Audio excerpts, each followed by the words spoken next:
Ya, selamat pagi. Pagi hari ini kita adalah orang-orang yang paling beruntung. Pagi hari ini kita adalah orang-orang yang disayangi Tuhan dan kasih karunia Tuhan tetap ada di dalam kehidupan kita.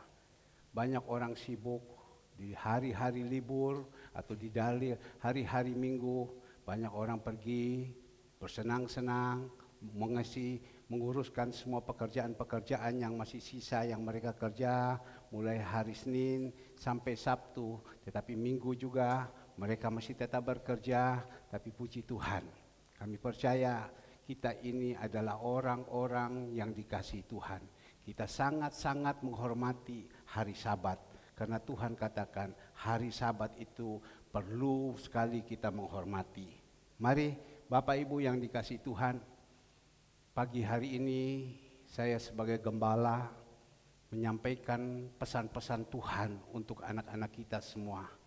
Saya percaya seorang gembala yang dipercayakan menggembalakan dombanya, tentu gembala itu dengan sungguh-sungguh dia kepingin agar supaya anak-anaknya semua diberkati. Seperti bapak kandung menasihati kepada anak-anaknya. Lain dengan orang-orang yang bukan anaknya. Kita datang kepada dia, mungkin dia menyampaikan karena punya tujuan, tetapi tidak dengan lubuk hati yang terdalam untuk menyampaikan. Ada punya tujuan yang lain, maksud-maksud yang lain, sehingga dia menyampaikan, yang penting saya sudah sampaikan, selesai. Tapi kalau kita pagi hari ini, Tuhan taruh di dalam hati, bahwa kita jadi seorang pemimpin, seorang gembala, kita akan menyampaikan dan kita akan menasihati agar supaya anak-anak kita menjadi anak-anak yang solehah, anak-anak yang diberkati, anak-anak yang beruntung. Mari Bapak Ibu yang dikasihi Tuhan, inilah yang Tuhan pesankan kepada saya untuk menyampaikan kepada Bapak Ibu di dalam Kisah Para Rasul 2, Kisah Para Rasul 2, ayat 41 sampai dengan 47. Saya sambil menunggu Bapak Ibu sama-sama membukakan firman Tuhan di dalam Kisah Para Rasul 2 ayat 41 sampai dengan 47. Dijaga ya, nanti pasti saya akan menyuruh Bapak Ibu untuk membaca, jadi siap-siaplah. Saya akan membaca, Bapak Ibu membaca. Kalau Tuhan izinkan Bapak Ibu akan membaca secara pribadi, saya akan tunjukkan. Jadi mari semua siap ya. Oke, saya akan membaca dulu. Nanti 41 kita saling bergantian untuk membaca ya, terus ya. Cara hidup jemaat yang pertama. Orang-orang yang menerima perkataan itu memberi dirinya dibaptis, dan pada hari itu jumlah mereka bertambah kira-kira 3.000 jiwa jemaat. Mereka terus bertekun dalam pengajaran rasul-rasul, dalam persekutuan, mereka selalu berkumpul. Ulang. Kurang keras ya. Tuhan senang. Saya berpikir tadi waktu Bapak Ibu membaca dengan perlahan-lahan, tapi Tuhan bilang masih ada yang belum baca. Ayo suruh mereka baca yang keras. Tuhan senang ya, Tuhan senang. Oke, saya ulangi ya. Cara hidup jemaat yang pertama. Orang-orang yang menerima perkataan itu memberi dirinya dibaptis, dan pada hari itu jumlah mereka bertambah kira-kira 3.000 jiwa jemaat. 1, 2, 3. Mereka bertekun dalam pengajaran rasul-rasul, dalam persekutuan, dan mereka selalu berkumpul untuk memecah roti dan berdoa. Maka ketakutanlah mereka semua, sedang rasul-rasul itu mengadakan banyak mujizat dan tanda. Terus jemaat, dan semua orang yang telah menjadi percaya tetap bersatu, dan segala kepunyaan mereka adalah kepunyaan bersama. 45, ayo. dan selalu ada dari mereka yang menjual harta miliknya, lalu membagi-bagikan kepada semua orang sesuai dengan keperluan masing-masing. 46 lanjut. Dengan bertekun dan dengan sehati mereka berkumpul tiap-tiap hari dalam bait Allah. Mereka memecah roti itu di rumah masing-masing secara bergilir dan makan bersama-sama dengan gembira dan dengan tulus hati. Jemaat, ayo 1, 2, 3, 47 sambil memuji Allah, dan mereka disukai semua orang, dan tiap-tiap hari Tuhan menambahkan jumlah mereka dengan orang-orang yang diselamatkan. Bapak Ibu yang dikasihi Tuhan, ini ada satu pelajaran yang kita harus belajar. Tetapi saya percaya pelajaran ini, sejarah ini yang kita barusan baca ini, kita semua sudah berulang-ulang kali mendengar disampaikan oleh hamba-hamba Tuhan. Tetapi saya tidak tahu apakah disampaikan sampai sekarang masih nyantol di dalam pikiran hati kita, atau mungkin sudah lupa. Sekali lagi, apakah masih nyantol atau tidak, atau sudah lupa. Saya percaya kalau Bapak Ibu tekun sungguh-sungguh mau belajar, ya, mau merenungkan baik-baik, pasti tidak nyantol. Pasti tidak nyantol. Ya. Kemarin saya berbicara ada dengan satu keluarga saya berbicara tentang hukuman Allah. Dan waktu saya berbicara tentang hukuman Allah, bagaimana namanya Maryam, namanya Harun mengatai Musa, ya, sehingga mereka diizinkan sama Tuhan sampai Maryam kena kusta putih. Dan waktu saya berbicara kepada keluarga ini, dan dia jemaat biasa, saya tanya kepada dia, apakah kamu tahu di mana ayatnya? Oh tahu, dia bilang. Di mana? Itu kan di Bilangan 12. Dan dia mulai menceritakan semua bagaimana Harun dan Maryam mengata-ngatai Musa. Dan dia mulai jelaskan semua kepada saya. Saya bilang, kamu ini jemaat tapi banyak mengerti. Ya, dia katakan kepada saya, ngapain kalau saya ikut Tuhan? Ya, hanya sekedar begitu saja. Saya kalau mau ikut Tuhan, saya harus sungguh-sungguh. Saya harus mendalam. Ya, tujuannya apa? Bukan saya harus menjadi pendeta dan lain-lain, tidak. Tetapi supaya saya mengerti ini sewaktu saya menghadapi hidup ini. Ya, waktu saya menghadapi masalah-masalah, firman itu sudah dahulu memberikan ingatan kepada saya. Karena firman ini adalah pedang bermata dua. Firman ini yang memberikan kekuatan. Jadi saya mau belajar terus. Dan saya percaya jemaat Tuhan yang ada di sini bukan hanya sekedar datang, baca, selesai, lewat. Sayang.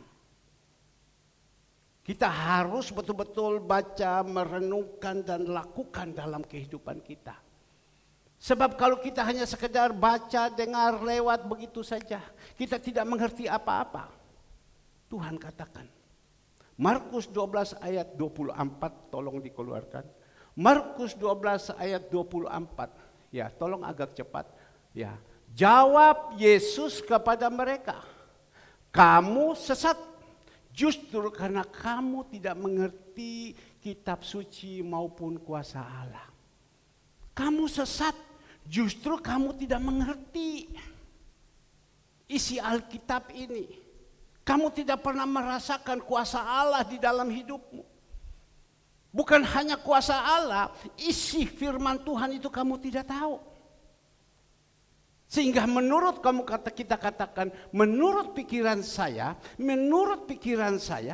padahal di dalam Yesaya 55, Tuhan katakan, pikiranmu bukan pikiranku. Kalau pikiran kita dengan pikiran kita sendiri, belum tentu itu benar. Tapi kalau pikiran Tuhan, itu dijamin 100% itu benar. Maka itu kita jadi anak-anak Tuhan. Terus diajarkan, disampaikan. Seperti minggu sore, yang lalu. Tuhan pakaikan saudara Alek menyampaikan firman Tuhan. Di situ ada banyak pengajaran-pengajaran. Dan di situ ada contoh-contoh tokoh-tokoh yang mengalami kehidupan itu, menjadi saksi. Saya katakan, tolong videonya itu, YouTube-nya itu dikeluarkan, dikirimkan kepada jemaat. Pada waktu saya kirim kepada jemaat, saya kan bisa melihat jemaat siapa yang sudah melihat. Saya kan bisa melihat, oh jemaat ini, jemaat ini, jemaat ini. Saya lihat karena saya tahu itu adalah pengajaran dan itu adalah satu nasihat-nasihat, tegur-tegur untuk kita. Saya coba tulis, tolong kamu baca ya, kamu renungkan. Saya tidak suruh pada pagi hari, karena saya tahu pada pagi hari itu kita lagi sibuk-sibuk bekerja. Pada pagi hari lagi penuh pikiran kita. Tetapi itu sudah pada malam hari. Waktunya apa? Bobo. Ayo tolong dengar. Sebab kalau kita dengar, kita mengerti dan kita lakukan dan kita bisa mengintrospeksi di dalam kehidupan kita, yang untung bukan pendeta. Yang untung itu kita. Kalau Bapak Ibu yang dikasihi Tuhan pagi hari ini datang ke gereja, yang untung itu bukan pendeta. Yang untung itu adalah Bapak Ibu. Saya bertanya kemarin kepada seorang ibu, Bu, mari dulu masuk ke kantor. Ibu besok menjual makanan sekian banyak. Saya berusaha agar supaya ibu juga bisa masuk di dalam bagian penjualan ini. Ya. Sekarang kalau ibu jual, yang untung siapa, Bu? Dia bilang saya yang untung. Ya, ibu yang untung. Ya sudah. Dan saya tuliskan juga di situ karena saya tahu hari-hari ini ada kenaikan-kenaikan bahan-bahan pokok daripada masakan-masakan ini. Minyak naik, gula naik, telur naik, daging naik, semua naik. Saya hanya ngomong begini, tolong supaya satu box itu harga biasanya disuplai kepada anak kaum muda itu 14.000.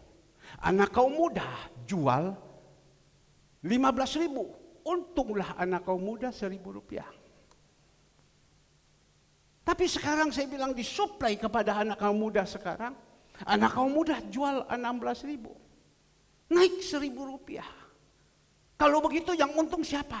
Yang untung kami, Pak. Sama juga saya bilang. Kami hanya menyampaikan. Kami hanya mengatur. Mungkin kami mengatur ada yang tidak bisa terima. Masa harga dikasih naik? Mungkin kalau kami mengatur semua supaya bisa terjalan penjualan dengan baik. Ya. Tapi yang untung siapa? Yang jual. Seperti pagi hari ini. Hari ini ada satu berkat yang kita akan terima. Saya berusaha untuk melakukan apa yang dijanjikan ibu ini. Saya berbicara, secara manusia risiko besar. Orang bisa berkata-kata, pendeta apa kok begini. Tetapi kembali lagi saya dapat, saya offerkan kembali yang jemaat. Yang untung siapa? Ya Bapak Ibu. Saya hanya berusaha untuk melakukan yang baik. Maka itu firman Tuhan mengatakan, jangan jemu-jemu berbuat baik. Berbuatlah yang baik. Nah, Bapak Ibu yang dikasihi Tuhan, pagi hari ini kita sama-sama kita melihat bagaimana firman Tuhan yang akan kita mendengar tentang cara hidup jemaat yang pertama. Tentang cara hidup jemaat yang pertama. 2000 tahun yang lalu, melalui Theophilus di dalam Kisah Para Rasul 1 ayat 1 dan seterusnya, seorang dokter, ya, dia mengatakan kepada pengikut-pengikut Kristus, ada satu saat nanti Tuhan Yesus akan naik ke surga. Tapi kamu ingat, Kalau Tuhan Yesus naik ke surga, jangan kamu gelisah, jangan kamu takut, jangan kamu bingung. Karena dia naik ke surga, tujuannya dia menyiapkan tempat untuk kita di atas. Tapi satu saat dia akan datang untuk menjemput kita bila mana tempat itu sudah selesai. Tapi dia naik ke atas, dia tahu dia tidak mungkin tinggalkan murid-murid ini. Karena murid-murid ini sudah mengikuti Tuhan Yesus, melihat pemujizatnya, melihat perlindungannya, melihat pertolongannya Tuhan Yesus kepada murid-murid ini. Jangan kamu gelisah, jangan kamu takut. Aku akan utuskan Roh Kudus untuk datang. Dan dia katakan di dalam Kisah Para Rasul 1 ayat 8. Kalau Roh Kudus sudah ada di dalam kehidupan kamu, engkau akan mendapatkan kuasa. Kuasa apa? Kamu, coba Kisah 1 ayat 8, diperhatikannya. Kamu akan menerima kuasa. Kuasa apa? Pertama dulu, jadi berkat di Yerusalem. Dari dalam keluarganya dulu. Yerusalem, baru kita keluar ke Yudea. Yudea baru Samaria, dan seterusnya. Kalau ada Roh Kudus. Tuhan sudah pesan.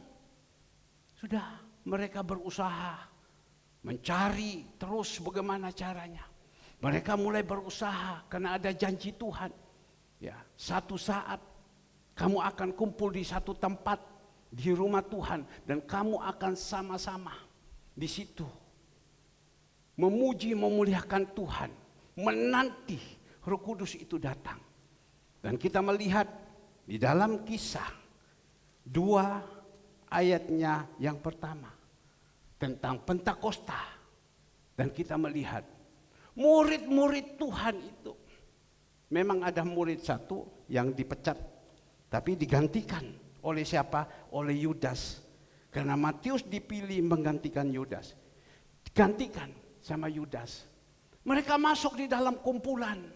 Dan pada waktu itu seperti kumpulan kita seperti ini. Mereka memuji memuliakan nama Tuhan. Memuji memuliakan nama Tuhan.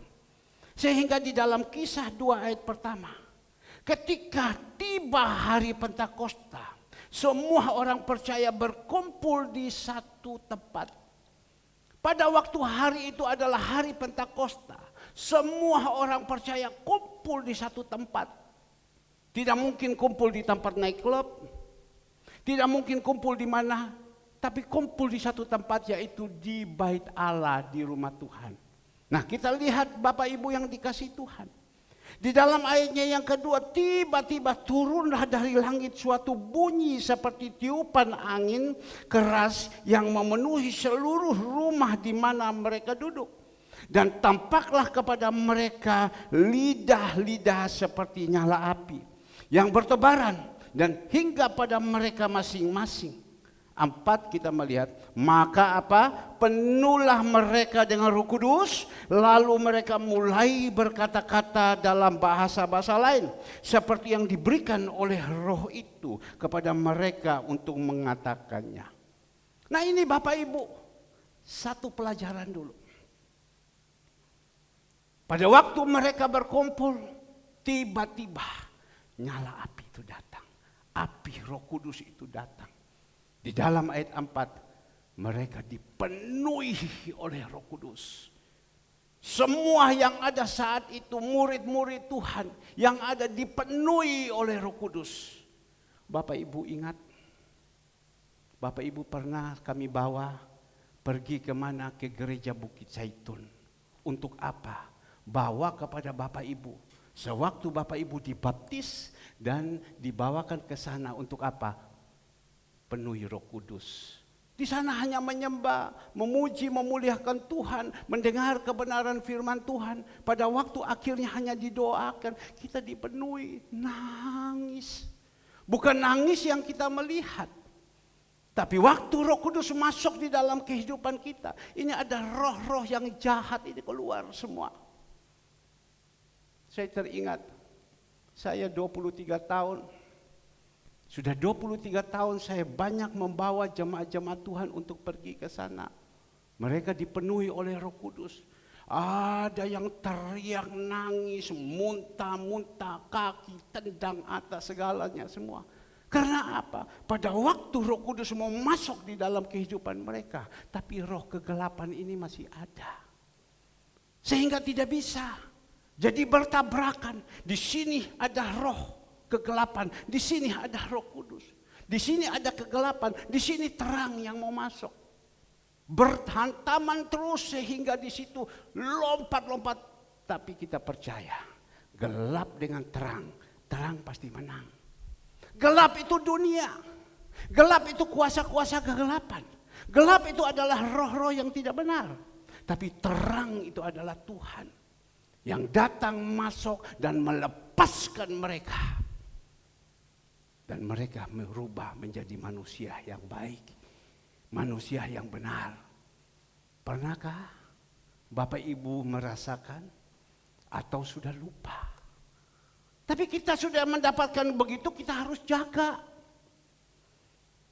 Saya teringat pada waktu itu ada seseorang, aduh jahatnya ampun. Ampun. Saya berpikir-pikir orang ini kok jahat kayak macam begini, bagaimana ini caranya? Tapi pada waktu itu Bapak Ibu, waktu dia dipenuhi, dia di situ berhantaman, gelap dengan terang, gelap dengan terang. Ya di situ tapi terang menang. Di situ hamba-hamba Tuhan lihat taringnya itu. Karena orang tuanya dulu, neneknya dulu pegang opo-opo banyak. Taring yang keluar begitu banyak, semua keluar. Tapi pada waktu dia sudah dipenuhi, dia berubah. Dia berubah. Dia menjadi orang yang baik, orang yang nerimaan, orang yang tenang. Saya berpikir iya ya, kalau roh Tuhan sudah ada di dalam hidup kita, kita akan menjadi tenang. Tapi kita harus jaga. Jangan sampai di situ Bapak Ibu, roh itu sudah keluar, kita tidak jaga. Kembali ada 7, bahkan dia katakan ada 8, lebih jahat lagi. Kita harus jaga. Maka itu jemaat Tuhan itu senantiasa diizinkan mereka ada gembala. Gembala yang betul-betul menjaga kepada domba-domba ini. Melihat ada kesalahan, mungkin ada tidak ketertiban di dalam hidupnya. Gembala itu bisa menasihati, bisa menegur dengan kasih. Nah inilah fungsi dari seorang gembala. Maka itu Bapak Ibu yang dikasihi Tuhan, kita melihat mereka penuh dengan Roh Kudus. Pada waktu itu mereka penuh dengan Roh Kudus, kita melihat siapa yang pertama dulu, Petrus. Ya, Petrus bersama teman-temannya. Saya akan mengajarkan kepada Bapak Ibu membaca di dalam Kisah 2 ayatnya yang ke-14. Kisah 2 ayat 14, khotbah Petrus. Maka bangkitlah Petrus, dia udah penuh dengan Roh Kudus bersama teman-temannya. Maka bangkitlah Petrus berdiri dengan ke-11 rasul itu yang sudah dipenuhi oleh Roh Kudus. Dengan suara nyaring, ia berkata kepada mereka, "Hai kamu orang-orang Yahudi dan kamu semua yang tinggal di Yerusalem, ketahuilah dan campakkanlah perkataan ini." Ya. Karena mereka katakan, pada waktu itu mereka penuhi dengan Roh Kudus, mereka berbahasa-bahasa glosolali. Mereka bahasa-bahasa baru. Seperti kita melihat anak-anak kita kalau mereka memimpin pujian, mereka berbahasa roh, itu untuk menguatkan kita, berbicara kepada Tuhan. Tapi mereka katakan apa? Kalau kita melihat di dalam Kisah 2 ayat 13. Karena mereka tidak mengerti, mereka katakan, tetapi orang lain menyindir mereka sedang mabuk oleh anggur manis. Ini loh. Mereka sudah dipenuh oleh Roh Kudus. Mereka keluarkan bahasa-bahasa yang baru. Tapi orang-orang yang tidak mengerti, mereka katakan ini sedang mabuk. Ya, orang bilang tidak. Ini tidak mabuk orang ini. Mereka sedang dipenuhi oleh Roh Tuhan. Dan Roh Tuhan yang ada di dalam hidupnya itu yang menggebu-gebu kepada mereka. Memberikan mereka semangat, Dan Roh Kudus itu yang memberikan kuasa. Seperti mobil. Kalau kita beli mobil, kita tambah satu alat. Namanya Peggy Pack.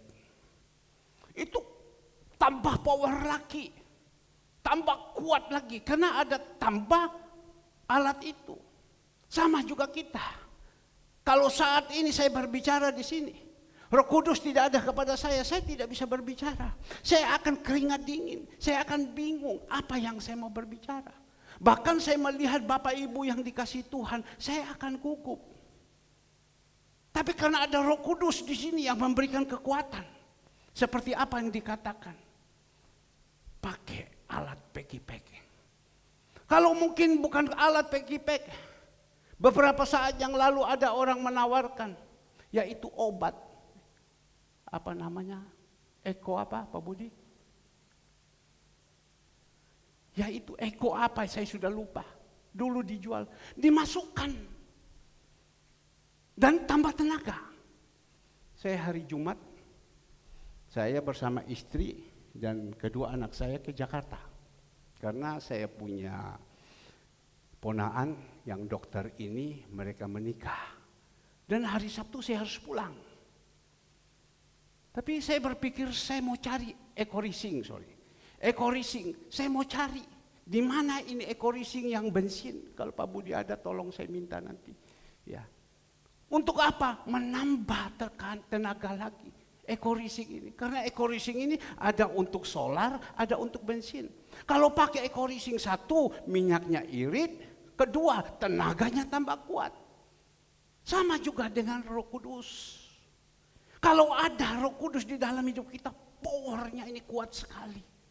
Maka itu Roh Kudus yang kita dapatkan, jangan kita sia-siakan. Nah, kita melihat Bapak Ibu yang dikasihi Tuhan. Mereka orang-orang yang sudah dipenuhi oleh Roh Kudus. Dan saat itu kita melihat bagaimana Petrus khotbah. Dan pada waktu Petrus khotbah, di situ begitu banyak orang-orang yang bertobat. Ada 3.000 satu kali di situ dia khotbah. Karena punya kuasa yang begitu luar biasa. Orang bertobat, mendengar, mereka tercengang. Waktu mendengar suaranya, karena urapan Tuhan yang begitu luar biasa, menggoncang hatinya untuk mereka harus bertobat. Dan kita melihat pada waktu dia pergi berkhotbah, sesudah itu dia masuk kemana? Mereka bersama rasul-rasul itu masuk ke bait Allah. Nah, kita melihat di dalam bait Allah, kita baca di dalam Kisah Para Rasul 3 ayatnya yang ke-6.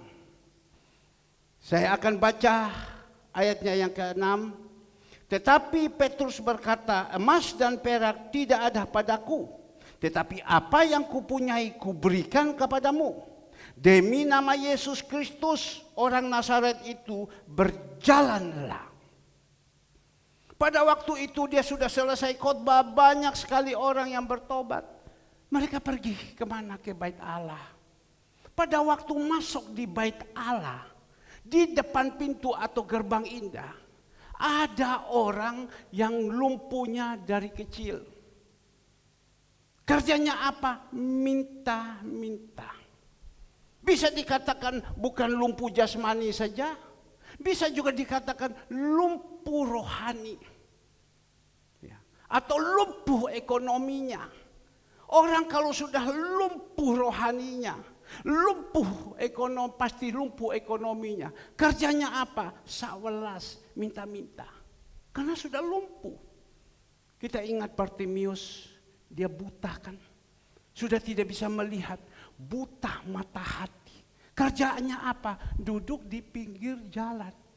Tuhan Yesus pada waktu itu jalan di Yeriko, di situ banyak orang berteriak, Yesus dari Nazaret datang, Yesus dari Nazaret datang.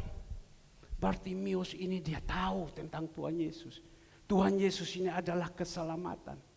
Dia datang teriak, Yesus tolong saya, Yesus tolong saya. Tetapi murid-murid yang ada, yang mengikuti, wis jangan rame-rame, jangan rame-rame. Tetapi kita melihat Bartimius terus teriak, terus Yesus tolong saya, Yesus tolong saya. seperti kita saat ini. Punya pergumulan, punya masalah. Kita teriak bukan teriak kepada manusia, tapi kita teriak kepada Tuhan Yesus. Yesus tolong saya, Yesus tolong saya. Yesus datang kepada Bartimius. Kenapa? Aku tidak bisa melihat, mataku buta. Bukan hanya buta jasmani, tidak bisa lihat pakai tongkat jalan kayak gini, tidak. Ya, juga bisa jadi buta rohani. Sudah rohani kita udah buta, udah tertutup, mata hati kita udah tertutup. Tapi di situ kau mau melihat, ya Tuhan, tolong Tuhan. Tolong Tuhan, saya mau melihat Tuhan. Dan kita melihat, dia hanya pegang. Lihatlah. Sudah, jangan kau ikut saya lagi. Tuhan mau jalan. Tapi kita melihat Bartimius. Dia melihat mujizat yang begitu luar biasa. Dia bisa melihat matanya terbuka kembali. Dia senang, dia datang terus ikut Yesus kemana Yesus pergi. Saya berdoa, jemaat Tuhan yang ada di sini. Jangan sampai buta rohani. Jangan sampai buta hati. Kalau kita sudah buta rohani, buta hati, susah. Semua yang kita pikirkan semua negatif. Bukan kita pikir lagi tentang Tuhan. Semua yang kita pikir semua negatif. Semua yang kita katakan tidak mungkin karena sudah buta. Kalau sudah kita katakan tidak mungkin, harus bagaimana? Duduk sudah di pinggir jalan seperti Bartimius. Tapi kita melihat Bapak Ibu yang ada ini orang yang dari kecil sudah lumpuh, dia duduk di gerbang indah. Apa yang dikatakan Petrus? Waktu dia masuk di sini, dasar pengemis ini hanya minta-minta kerjanya. Sodor tangan, sawalase. Petrus katakan, emas dan perak tidak ada kepada saya. Saya yang hanya saya punya Tuhan Yesus dari Nazaret. Kalau kau percaya saat ini juga bangkit jalan. Banyak orang datang mencari emas dan perak. Banyak orang datang kepada Tuhan hanya mencari emas dan perak. Bangkitlah. Kalau kau percaya nama Yesus, bangkitlah. Dia bangkit. Bayangkan kakinya sudah dari kecil, sudah terlipat. Dengan kuasanya Tuhan itu jalan. Kemarin saya melihat satu video Bapak Pastor Andi Simon. Ada orang dari Papua datang cari sama dia.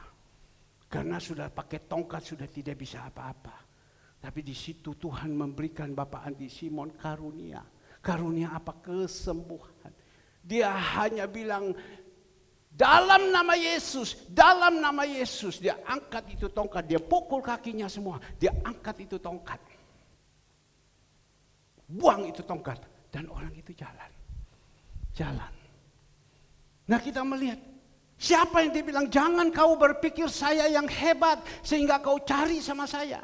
Yang hebat ini adalah Tuhan Yesus yang ada di dalam hidup saya.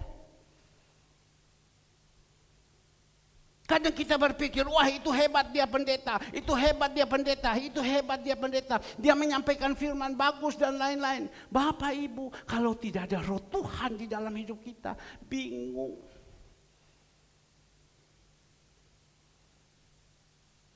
Dan kita melihat, orang ini sembuh. Langsung dia lari memuji Tuhan. Dia lari memuji Tuhan. Coba kita baca ayat 7. Kisah Para Rasul 2 ayatnya yang ke-7. Lalu ia memegang tangan kanan orang itu dan membantu dia berdiri seketika itu juga. Kuatlah kakinya, mata kaki orang itu. Ia melonjak berdiri, lalu berjalan kian kemari dan mengikuti mereka ke dalam bait Allah. Berjalan dengan melompat-lompat serta memuji Allah. Seluruh rakyat itu melihat dia dan berjalan sambil memuji Allah. Ada mujizat ada mujizat. Semua orang dia memuji Tuhan, lari kemana-mana bersaksi memuji Tuhan. Ini ayat ini. Seperti yang mana kita melihat ibu kekasih kita atau Ma Andreas atau Eyang Andreas atau Opung Andreas.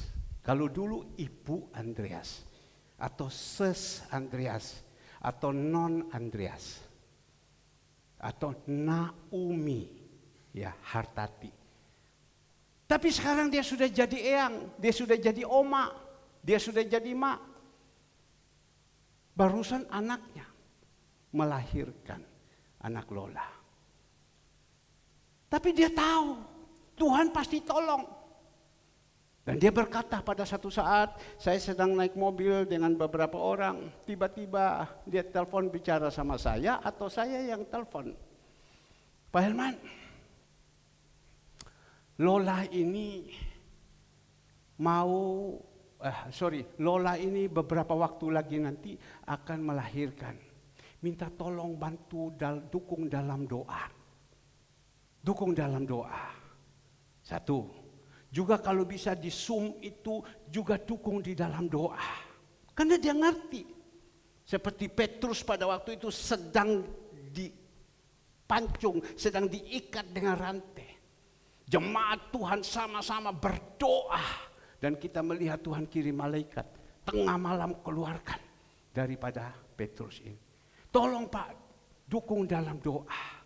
Dan nanti Pak, kalau sudah melahirkan, ini kami punya rencana. Biasa kita anak Tuhan, ada ucap syukur. Ya.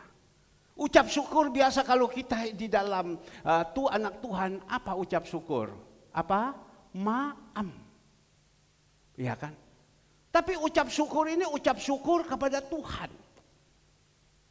Jadi dia mau memberikan yang terbaik untuk Tuhan. Dan untuk Tuhan dan diturunkan kepada siapa? Sesama seiman dulu. Apa? Ma'am. Coba ngomong ma'am. Makan. Pada waktu itu pas 1:30 siang, saudari Lola telepon saya. Tapi pada waktu itu saya lagi istirahat. Telepon saya silent. Tapi Lola tidak putus asa. Namanya orang berkepentingan, orang dalam ketakutan, membutuhkan betul-betul itu doa. Ya, memang orang itu kalau dalam keadaan masalah, genting-gentingnya itu dia butuh. Maka itu kadang kita manusia harus dihadapi setiap hari dengan genting-gentingnya supaya butuh doa. Kalau kita tidak menghadapi genting-gentingnya, dah butuh doa. Waktu dia telepon kepada saya, dia tidak bisa. Karena telepon saya silent. Dia cari istri saya. Dan pada waktu cari istri saya, dapat istri saya bilang, Bapak Gembala lagi istirahat. Tolong tante, kalau bisa bangunkan Bapak Gembala. Kenapa Lola? Aku ini mau dipisau sudah ini perut. Takut saya, dia bilang. Tolong, dan Bapak Gembala sudah pesan sama Mama, sebelum operasi tolong supaya telepon Bapak Gembala supaya Bapak Gembala doakan. Ya istri saya, oh ya. Karena ini mengandung doa urusan Tuhan. Langsung, bawa. Saya ada di kamar lagi ngorok tidur. Apa yang terjadi? Kesia datang, Papa, ini Lola mau operasi, minta didoakan. Saya ambil sambil mata sedang penuh dengan mohon maaf kotor-kotoran, tak bersihkan dulu semua.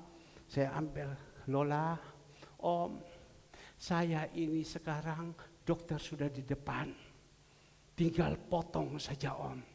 Aku takut Om. Om tolong doakan saya. Ya kadang kalau kita sedang takut ya, butuh itu pendeta. Butuh hamba Tuhan. Ya baik Lola. Kamu mau apa? Ya tolong supaya ketakutan saya ini hilang. Tolong. Saya bilang Lola, kamu percaya ya? Kamu yakin ya? kamu sekarang dalam keadaan begini. Kalau kau tidak sertakan Tuhan di dalam pengoperasian ini, nanti waktu dokter potong tangannya goyang kayak macam begini, tidak dikuasai, itu nanti punya kamu itu perutnya jadi siksak gitu. Ya Om tolong. Saya khotbah sedikit lagi. Saya cerita kepada dia, kamu tahu Lola, beberapa waktu yang lalu sebelum saya doa, saya khotbah dulu kepada dia. Kamu tahu Lola, barusan kakak saya, ya, dia mau operasi, matanya itu dioperasi. Itu 4 jam. Sebelum dia operasi, dia telepon dulu sama saya. Bahkan semua istrinya telepon saudara-saudaranya. Ada beberapa banyak hamba-hamba Tuhan. Tapi kakak saya, dia telepon sama saya. Saya sekarang sudah mau operasi. Kau tolong dulu doakan. Saya bilang kalau seumpama jadi doakan, lepas saja begini Tuhan tidak ambil alih, berarti tanganmu itu dokter itu potong, goyang semua itu biji mata di dalam yang hitam itu lobang semua. Saya bilang, waduh jangan bicara gitu, takut saya. Saya doakan dia. Saya bilang tutup bungkus dengan kuasa darahmu. Tuhan tolong kuasai tangan dokter, kuasai hati dokter. Itulah saya doa. Singkat cerita saya bilang Lola, habis operasi kakak saya bilang hebat itu dokter. Saya bilang bukan dokter yang hebat. Yang hebat itu adalah Tuhan. Bukan dokter yang hebat itu adalah Tuhan. Saya khotbah di sini, mohon maaf. Saya pernah ingat Bapak Budiarto. Pada waktu itu dia datang masuk malam sore-sore malam-malam waktu doa malam. Iya Pak, ini dokter ada ngomong. Kalau sampai 40 hari tidak tersambung ini tulang. Atau mungkin ada apa begitu. Tidak tersambung selama 40 hari. Terpaksa harus operasi. Kenapa waktu itu dia mengalami sakit? Ya memang dokter ngomong kalau seumpama sampai tidak terjadi tulang ini disambung ke atau bagaimana, terpaksa harus operasi. Ya boleh operasi. Ya sudahlah, saya bilang jangan takut. Kalau Tuhan sudah memulai awal, Tuhan akhiri. Saya peluk, saya doakan dia. Tapi saya melihat lewat 40 hari atau sebelum 40 hari sudah baik, tidak digoyang-goyang sama dokter. Nah disinilah Tuhan ingatkan.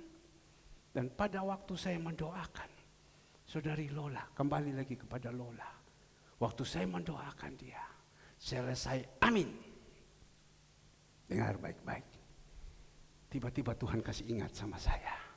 Ingat apa? Belum operasi, Tuhan ingatkan saya. Ingat apa? Nasar daripada Ibu Andreas. Tuhan kasih ingat, nasar daripada Ibu Andreas. Dan pada waktu itu saya ambil telepon, saya bel kepada Lola. Tapi tidak terangkat. Tuhan bilang yang nasar itu bukan Lola. Yang nasar itu Ibu Andreas.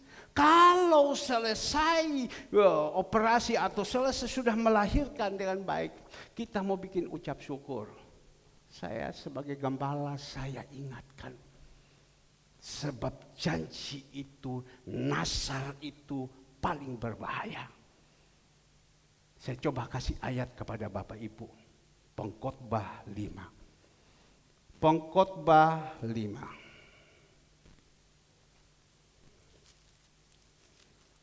Ya, kita perlu banyak ngerti. Pengkhotbah 5. Ayatnya yang pertama semua sudah dapat. Pengkhotbah 5 ayatnya yang pertama. Janganlah terburu-buru dengan mulutmu. Dan janganlah hatimu lekas-lekas mengeluarkan perkataan di hadapan Allah. Karena Allah ada di surga dan engkau di bumi.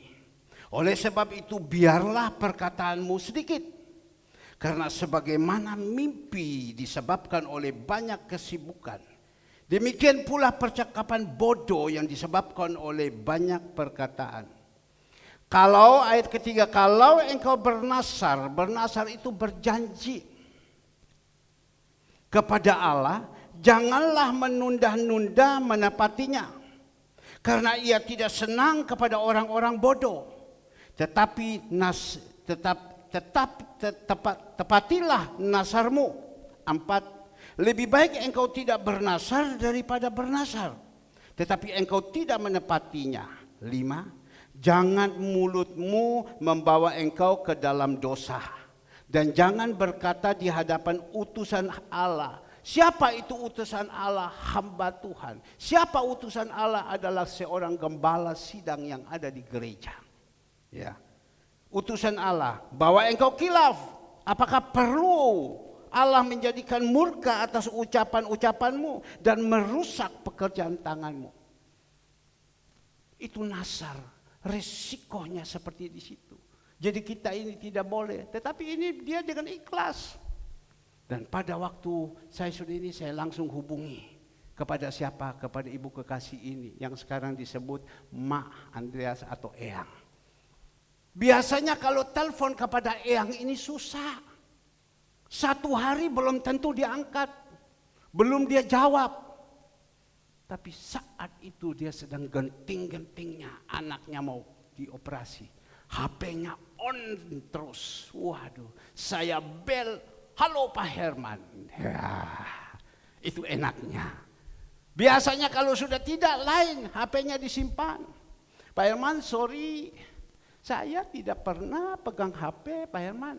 Semua dipakai sama Tole yang main. Jadi saya dah tahu Pak Herman. Jadi kadang saya bel sama dia 2 hari dia juga tidak balas. Tapi saat itu langsung dia jawab. Karena apa? Emergency, anaknya mau dioperasi. Saya hanya ngomong begini. Bagaimana Bu Andreas? Masih ingatkah? Masih ingatkah? Waktu itu ibu berbicara, karena Roh Kudus taruh kepada saya, yang kita katakan Roh Kudus taruh sama saya, kamu berbicara kepada dia, ya, supaya apa yang dia berbicarakan dia oke apa tidak. Bagaimana Bu? Oke. Berapa banyak ibu rencana ibu mau buat? Ya nanti saya mau bikin nasi kotak. Kan ucapan syukur. Nasi kotak. Ya.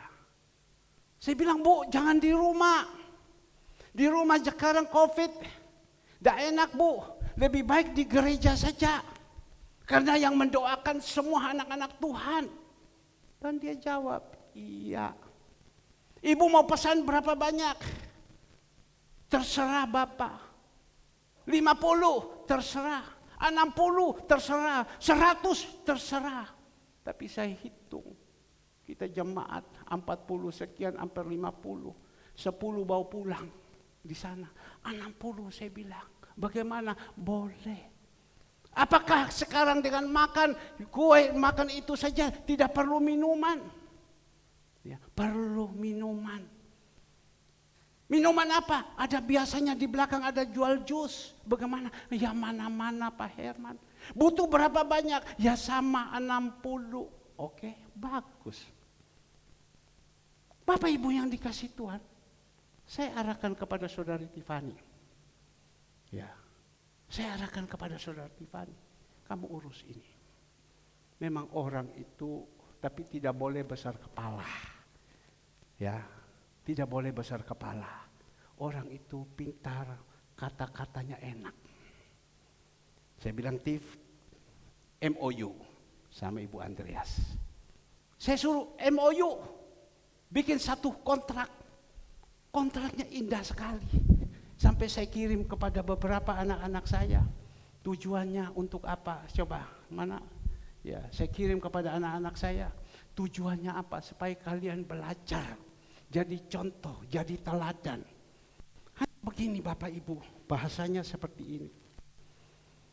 Haleluya. Ya ini untuk kita buat, maka itu penting orang-orang tua usahakan anak-anaknya dikasih sekolah. Ya, supaya anak-anak sekolah jadi pintar, enggak jadi oon.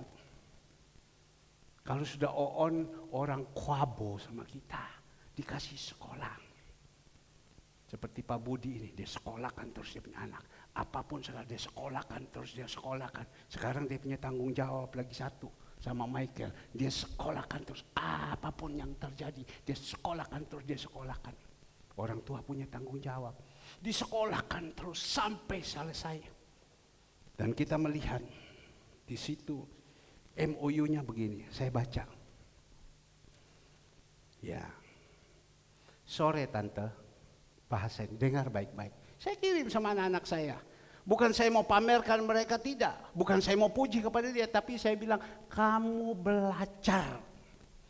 Sore tante, barusan Tiffany ditelepon Bapak Gembala. Kan pertama saya keluarkan bahasa sama dia.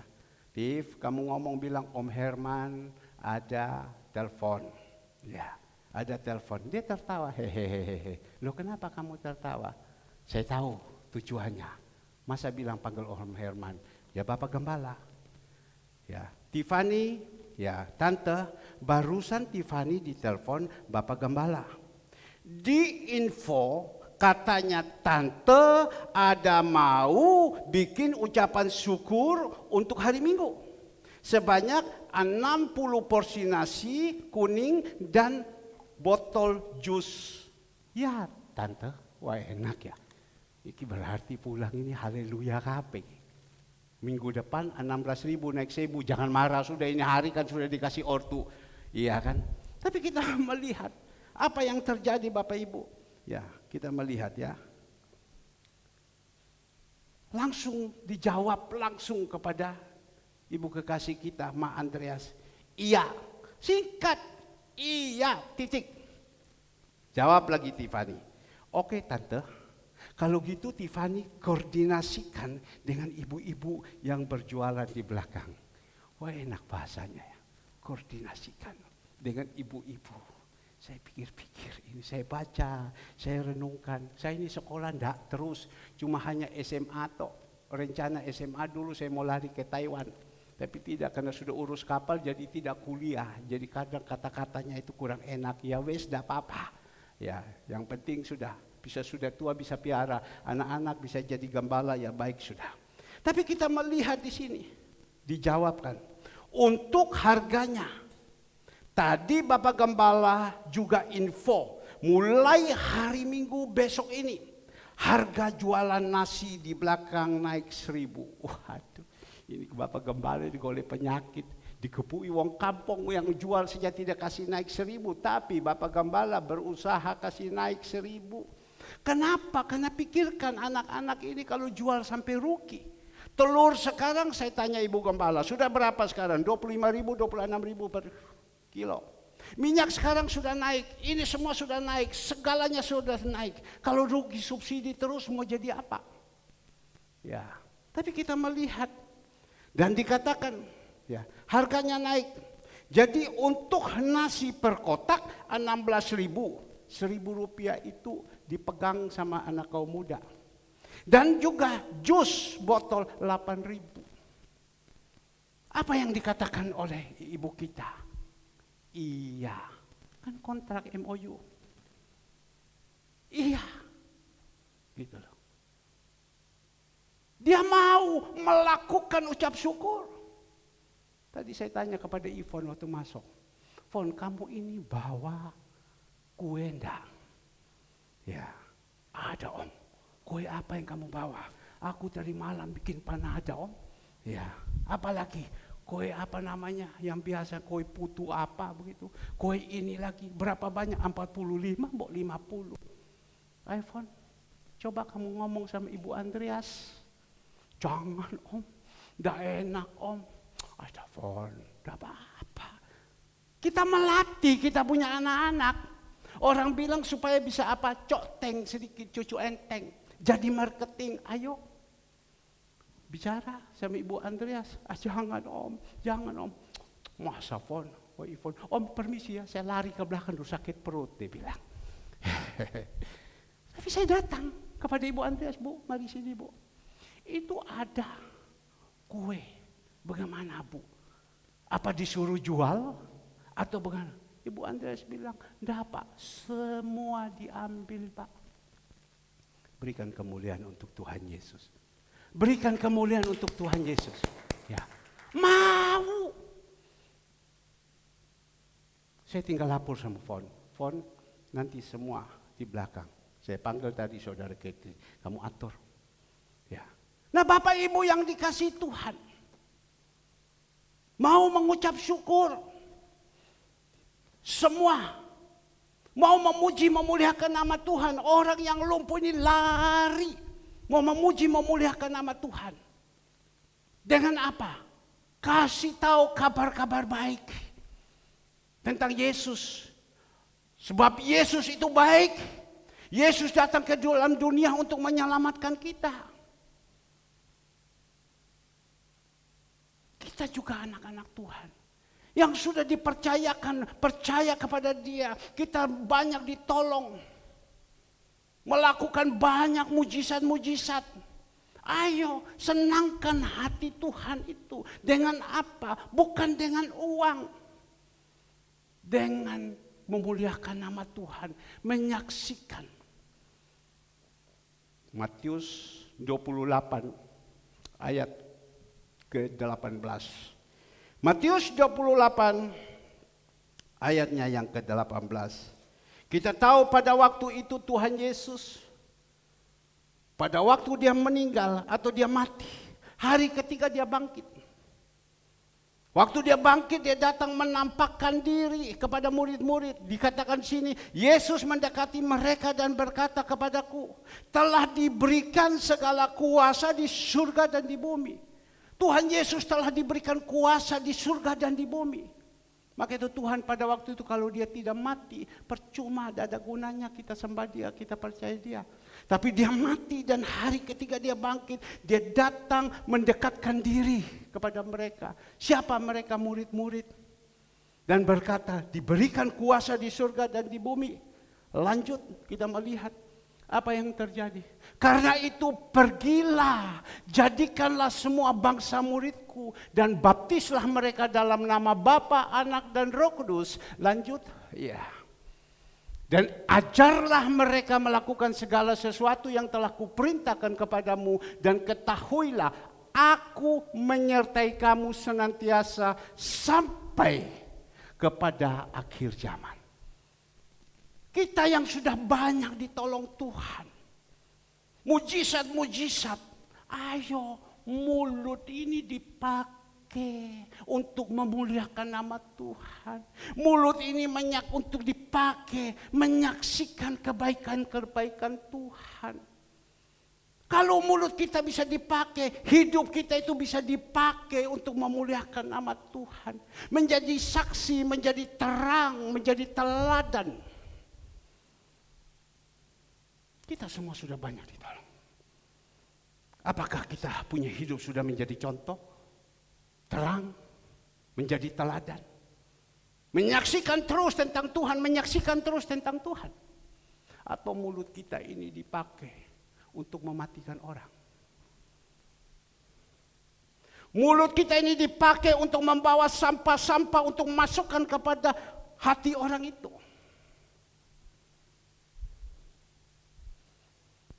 Mulut kita dipakai untuk menciutkan orang, membuat orang takut, membuat orang gelisah, membuat orang pahit.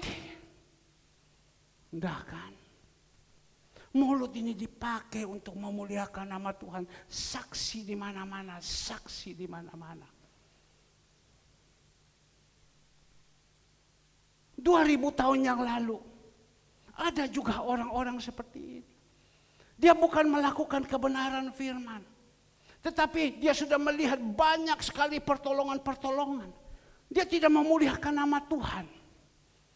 Hidupnya bukan menjadi berkat, tetapi dia menjadi kaki tangannya setan. Dia menjadi kaki tangannya setan. Maka itu mari Bapak Ibu, pakailah mulut kita ini. Menyaksikan kemuliaan Tuhan, pakai, kuatkan orang-orang. Jangan takut, jangan takut. Tuhan itu tolong, bukti, contoh, saksi. Kalau kita tidak mempunyai kesaksian hidup, tetapi pasti saya percaya ada, kita bisa saksi. Kita bisa menjadi contoh, menjadi teladan.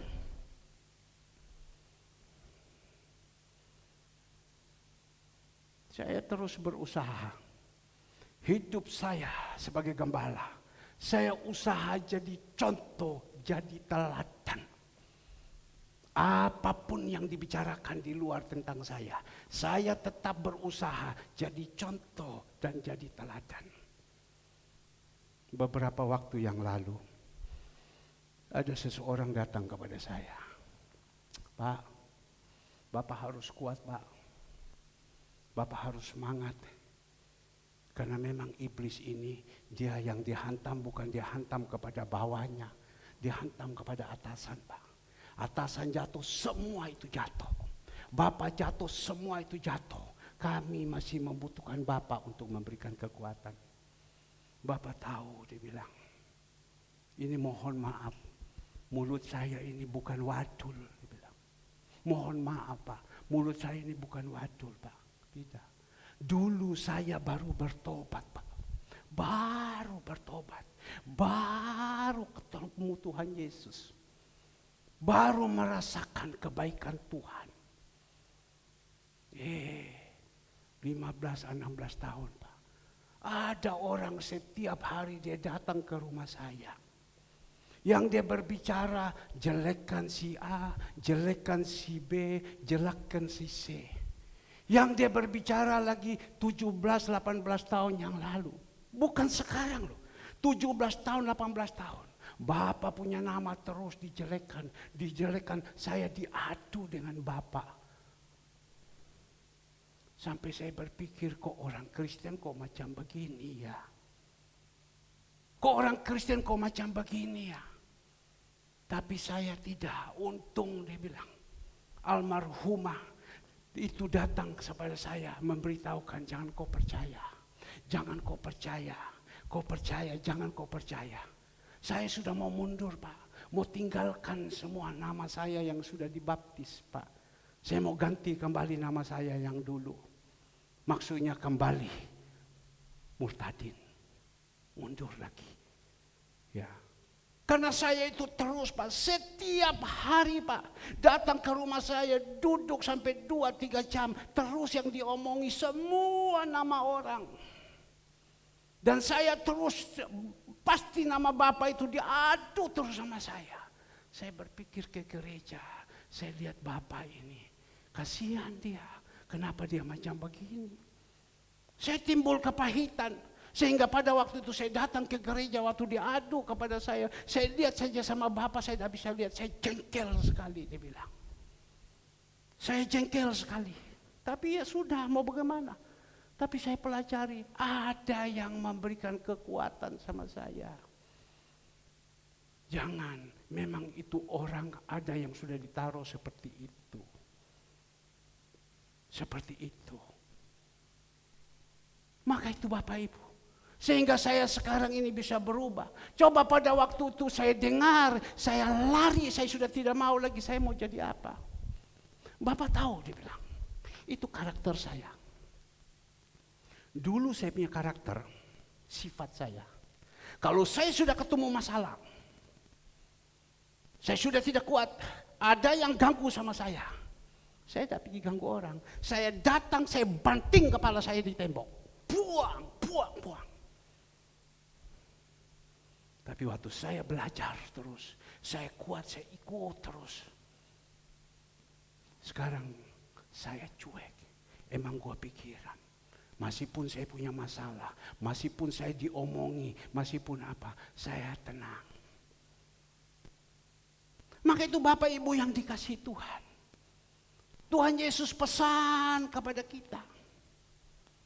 Belajar daripada murid Yesus yang namanya Petrus. Dia pergi terus menyampaikan kabar baik, dia pergi terus menyampaikan kabar baik. Berikan kekuatan. Dan kita melihat apa yang terjadi. Pada waktu di dalam Kisah Para Rasul 2 ayat 14. Disitulah khotbah Petrus. Dia khotbah dengan penuh kuasa. Punya otoritas. punya kewibawaan Allah. Dan abab yang dia keluarkan itu punya kuasa. Dan saat itu, di dalam ayatnya yang ke-37. Ke-37, mari kita sama-sama Kisah Para Rasul 2 ayat 36 dulu. 36. Jadi seluruh kaum Israel harus tahu dengan pasti bahwa Allah telah membuat Yesus yang kamu salibkan itu menjadi Tuhan dan Kristus. Petrus punya khotbah dengan berapi-api semangat, dia uraikan semua. Dan dia katakan sekali lagi, dikatakan ayat 36, jadi seluruh kaum Israel harus tahu dengan pasti bahwa Allah telah membuat Yesus yang kamu salibkan itu menjadi Tuhan dan Kristus. Dan pada saat itu berbicara tentang Tuhan. Dia sebagai Tuhan. Apa yang dikatakan di dalam ayat 37? Ketika mereka mendengar hal itu, hati mereka sangat terharu. Sekali lagi, ketika mereka mendengar hal itu, hati mereka sangat terharu. Lalu mereka bertanya kepada Petrus dan rasul-rasul yang lain, apa yang harus kami perbuat, saudara-saudara? Karena hati mereka sudah digoncangkan mereka semua, jadi mereka minta petunjuk. Apa yang saya harus buat? Kita lihat di dalam ayat 38. Jawab Petrus kepada mereka apa? Bertobatlah dan hendaklah kamu masing-masing memberikan dirinya dibaptis di dalam nama Yesus Kristus untuk pengampunan dosamu, maka kamu akan menerima karunia Roh Kudus. Petrus hanya ngomong, bertobatlah. Bertobatlah. Ini kita melihat, ini luar biasa. Karena kuasanya Roh Kudus yang ada melalui rasul-rasul Yesus ini. Yang diantara Petrus, Yohanes, Yakobus dan seterusnya. Ada 11 rasul. Mereka menyampaikan punya kuasa. Orang itu bertobat. Beberapa minggu yang lalu saudara Alek mengatakan. Kita lebih baik kita mendengar firman Tuhan, kita bertobat. Itu lebih baik. Daripada kita mendengar firman Tuhan, kita tidak bertobat. Tapi kita tunggu pukulan dulu. Lo benar kan? Lebih baik kita dengar firman Tuhan itu, kita bertobat. Dengar itu firman, langsung bertobat. Daripada kena apa? Kena pukulan dulu. Kena pukulan dulu. Saya ingat dulu, saya sampaikan ini, Roh Kudus bukakan saya. Saya akan ulangi, mungkin sudah dengar, tetapi ulang lagi. Mungkin ada di antara Bapak Ibu yang di rumah, mungkin ada curi listrik, ya bertobat. Karena pada waktu itu, pada waktu saya sudah jadi hamba Tuhan, saya sudah jadi hamba Tuhan di Perak sana. Saya di rumah, di Jalan Besuki, saya curi listrik. Saya udah cerita Bapak Ibu. Tapi tidak apa-apa, itu ulangan. Kan ada kitab ulangan juga. Saya curi listrik. Karena saya berpikir gimana ya, saya sudah penghasilan tidak ada. Bayar listrik pada waktu itu 1 bulan 1 juta lebih.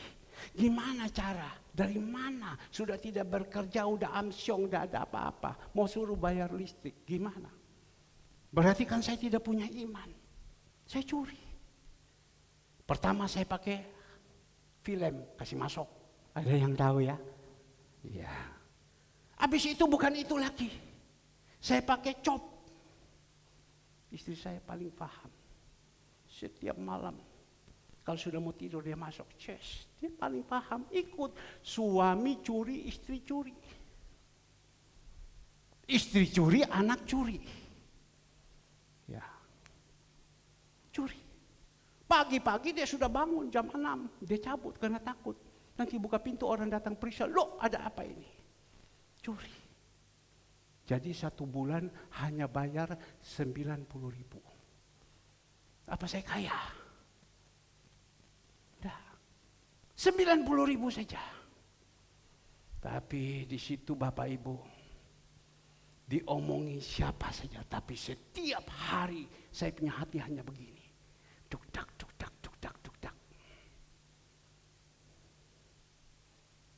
Kita stop sampai di sini dulu. Saya sudah jadi hamba Tuhan, saya jadi gembala.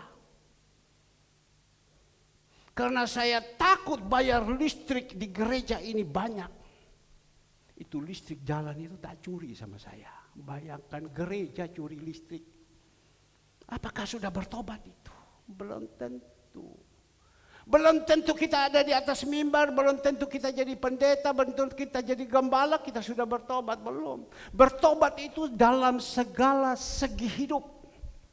Saya sudah jadi gembala, tapi saya curi itu listrik di muka.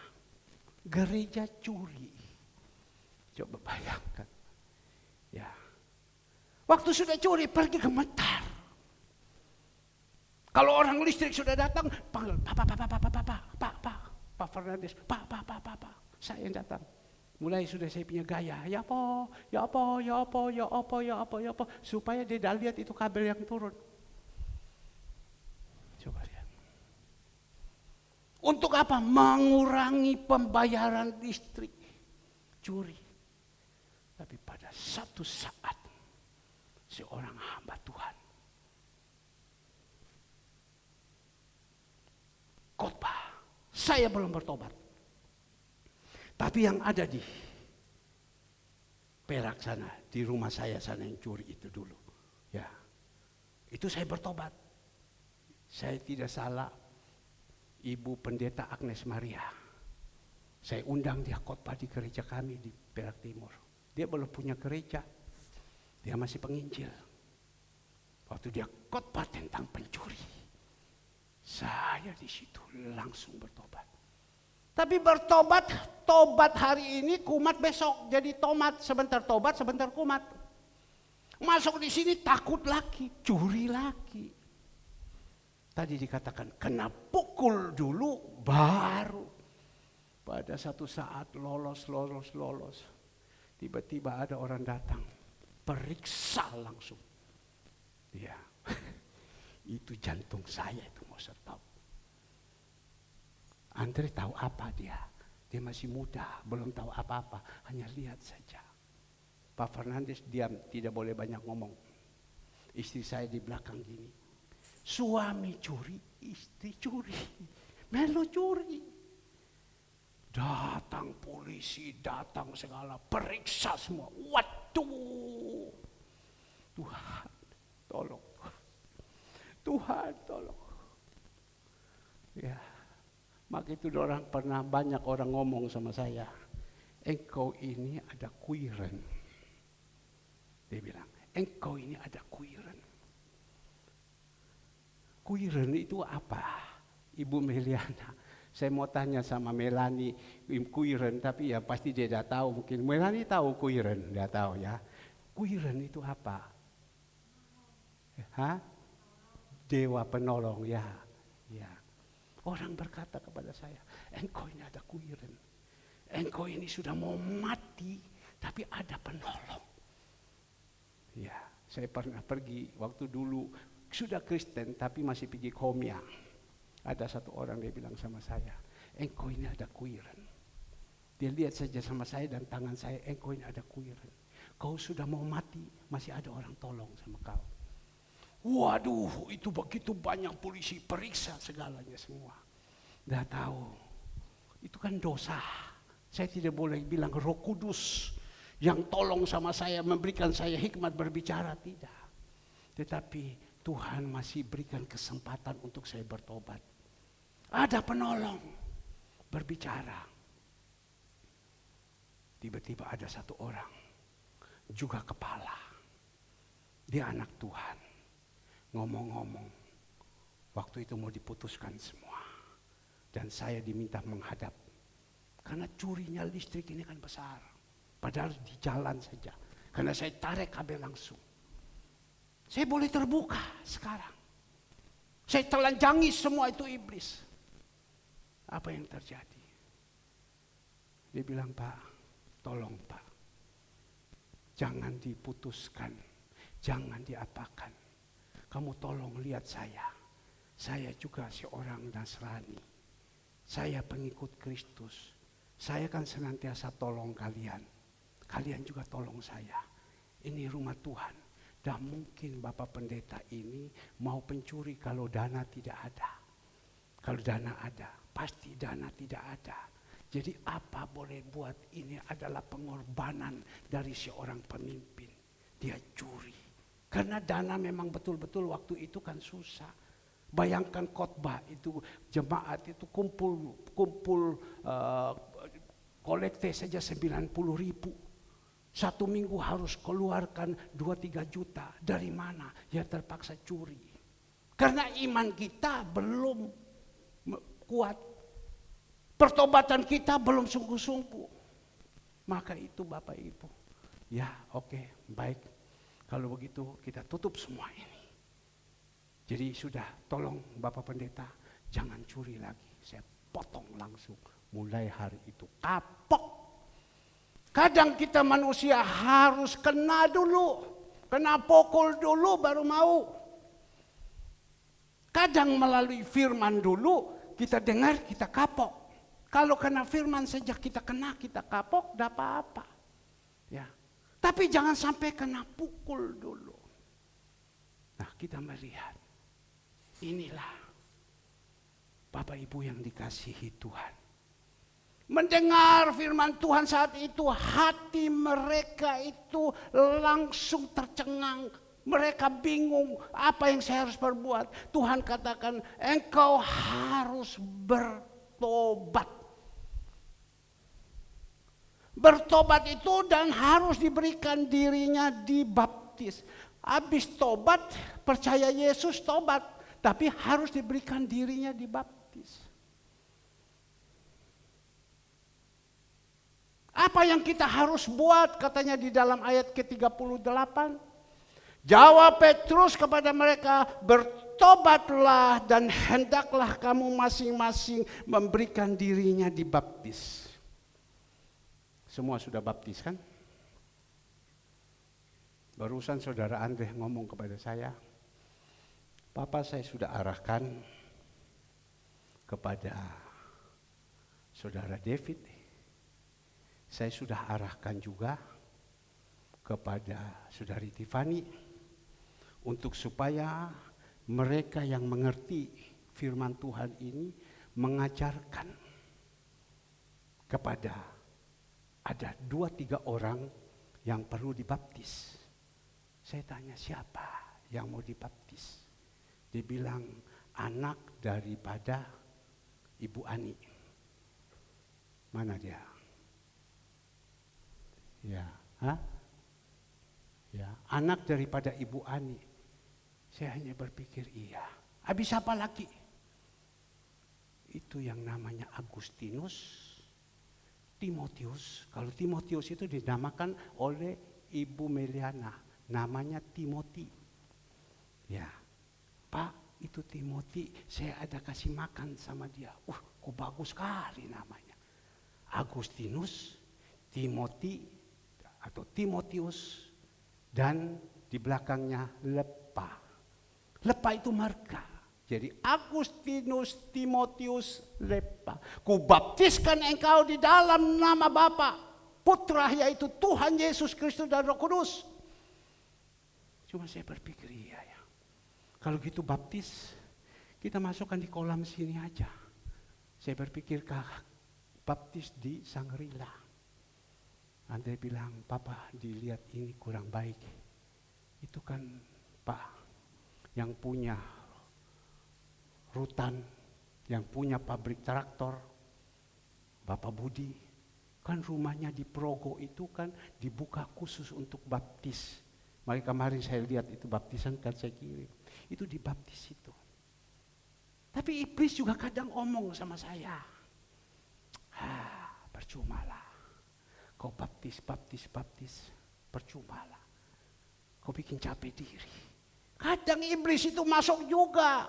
Kalau kita tidak mengerti. Kenapa? Iblis bilang, kau lihat kau capek. Dari mulai engkau jadi hamba Tuhan. Engkau baptis ini orang-orang berapa banyak. Ratusan loh saya baptis. Itu buku sampai sekarang masih ada. Ratusan saya baptis. Iblis bilang, kamu lihat. Kadang kalau kamu baptis, pergi. Kamu harus bayar uang kolam. Kamu harus siapkan ini segala semua. Kamu harus masuk di air. Habis baptis mereka segala semua. Habis selesai mereka sudah baptis. Mereka sudah ditolong Tuhan. Mereka lari, mereka berontak dan lain-lain. Percuma, iblis bilang. Kamu baptis sama mereka seperti begini, ini satu pengorbanan. Kamu pergi sekarang baptis, kita pernah waktu itu baptis berapa banyak. Di tempatnya Ibu Foni Endrawati di Pacet kita baptis mereka, berapa banyak kita baptis itu. Ya, ditenggelamkan mereka, tapi sebelum dibaptis kita harus ajar mereka. Harus kita doakan.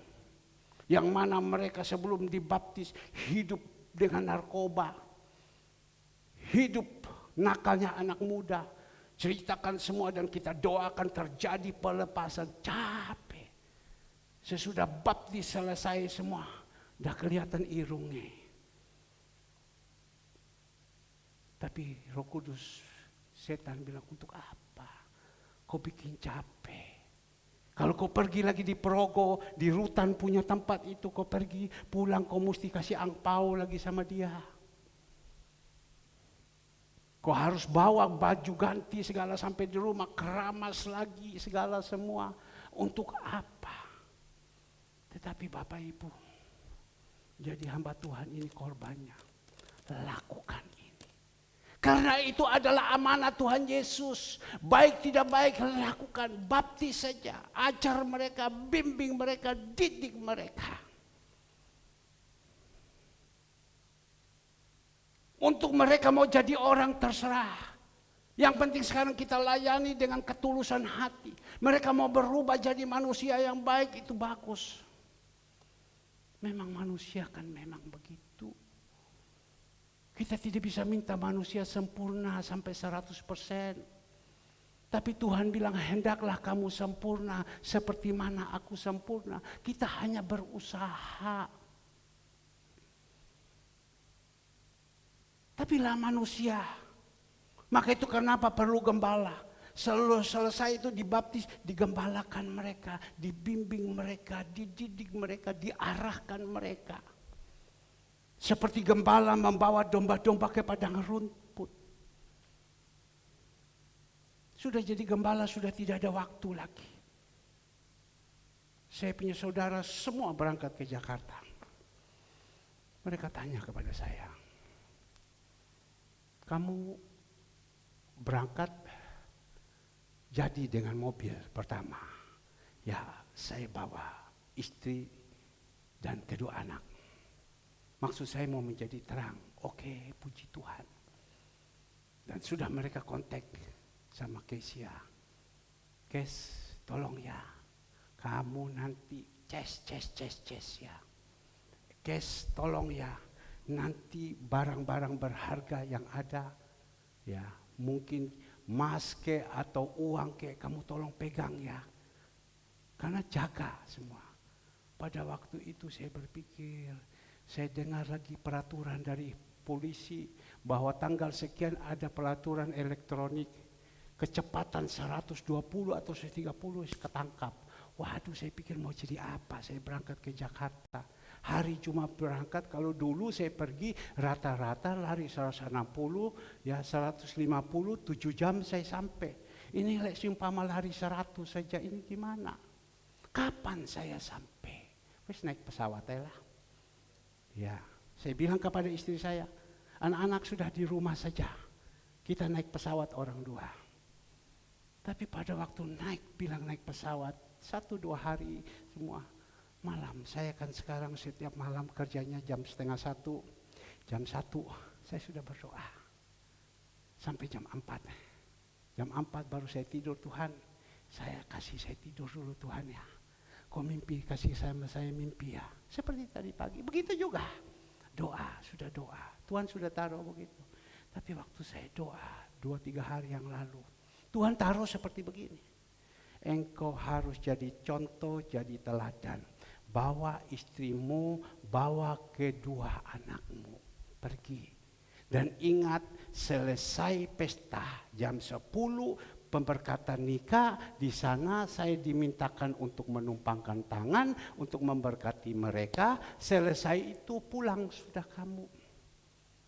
Pulang lagi kan capek.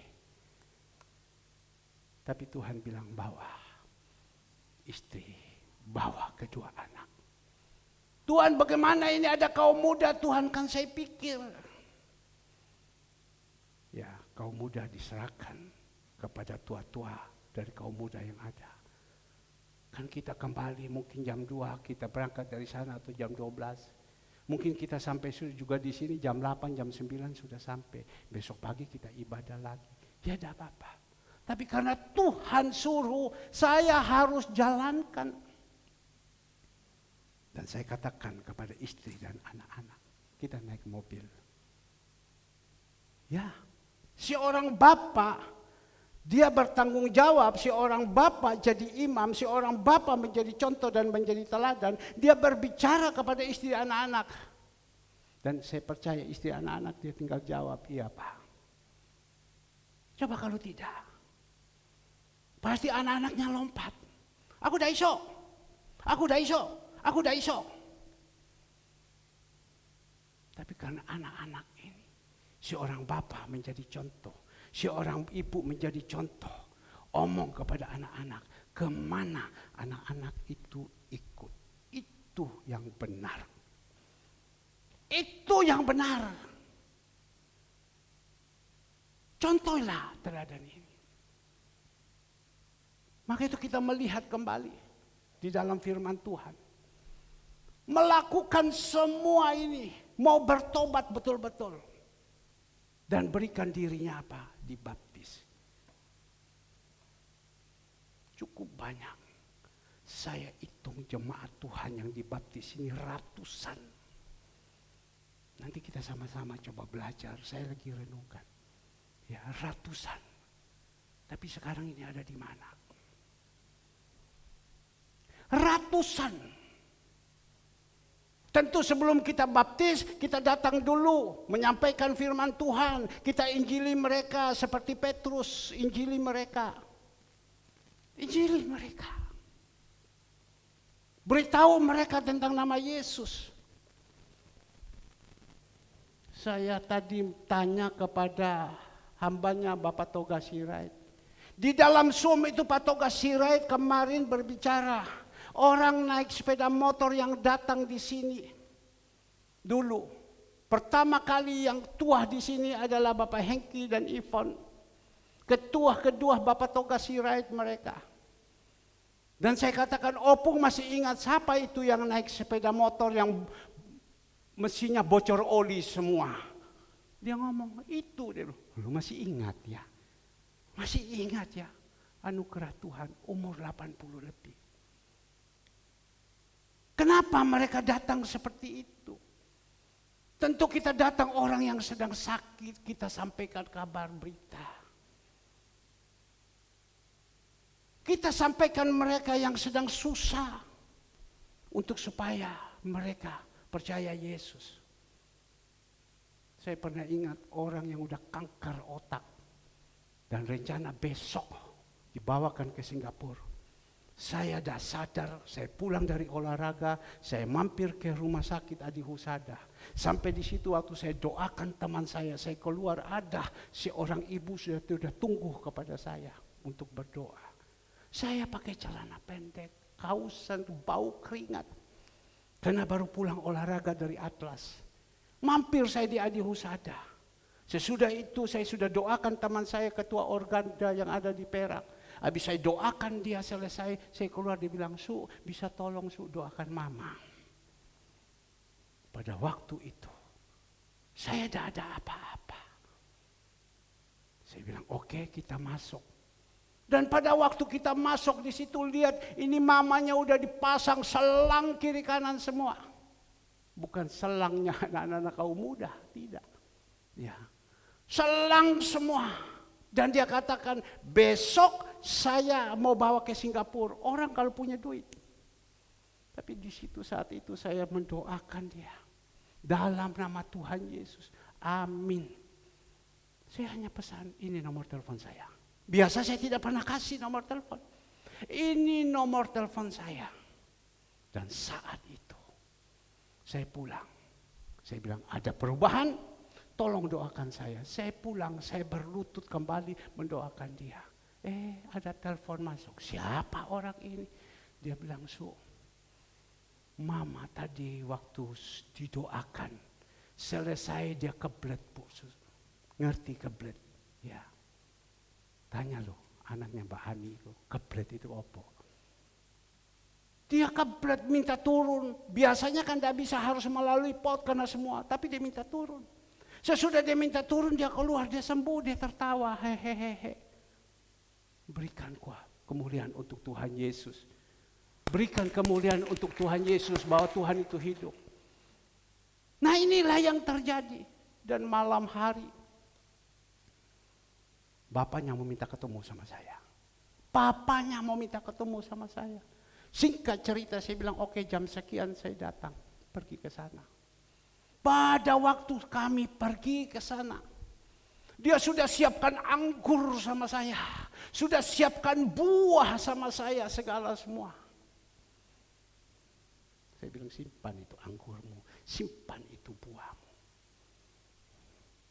Saya melayani, bukan cari anggur. Itu dalam hati saya, kan tidak mungkin saya ngomong dia begitu kan. Saya melayani bukan saya cari anggur. Saya melayani bukan saya cari pisang. Saya melayani bukan saya cari buah. Saya melayani untuk memuliakan nama Tuhan. Saya melayani bukan cari orang punya duit.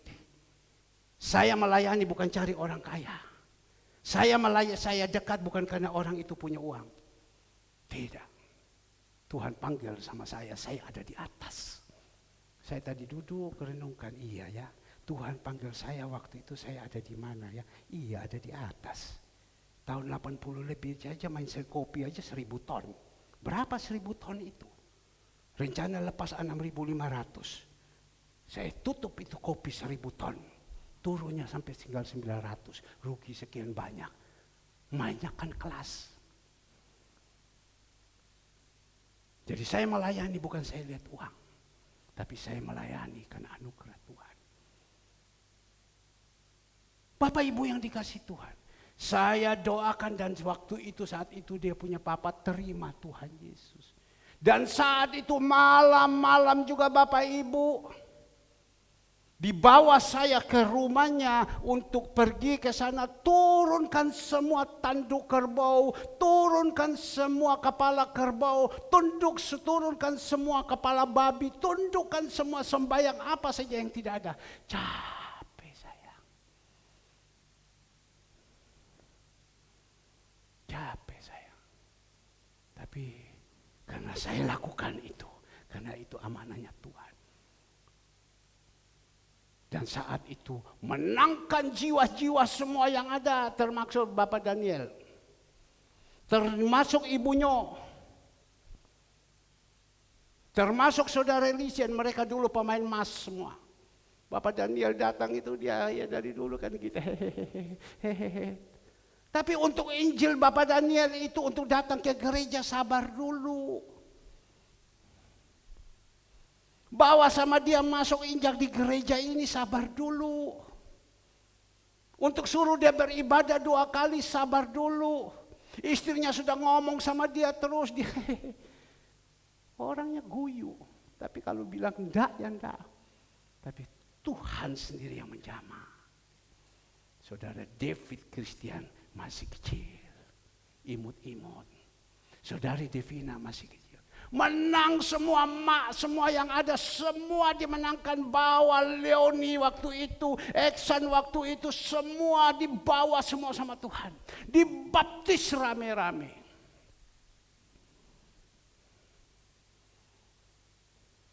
Mereka bertobat. Mereka berikan dirinya dibaptis. Kita melihat, tercenganglah. Maka itu di dalam ayat 40, ayat 39. Ayat 39 dia katakan di sini, sebab bagi kamulah janji itu. Kisah 2. Sebab bagi kamulah janji itu, dan bagi anak-anakmu dan bagi orang-orang masih jauh, yaitu sebanyak yang akan dipanggil oleh Tuhan Allah kita. 40. Dan dengan banyak perkataan lain lagi ia memberi suatu kesaksian yang sungguh-sungguh. Dan ia mengecam dan menasihati mereka, katanya, berilah dirimu diselamatkan. Petrus hanya ngomong, berikanlah dirimu diselamatkan. Dari apa? Angkatan orang yang jahat. Berikan dirimu diselamatkan daripada angkatan-angkatan orang yang jahat. Saya sampai di sini dulu. Kita ini manusia sebelum menerima Tuhan Yesus, sebelum mau hatinya terbuka bertobat, kita ini kan adalah orang-orang yang jahat. Orang yang hidup di dalam kegelapan. Benar kan? Kita semua ini.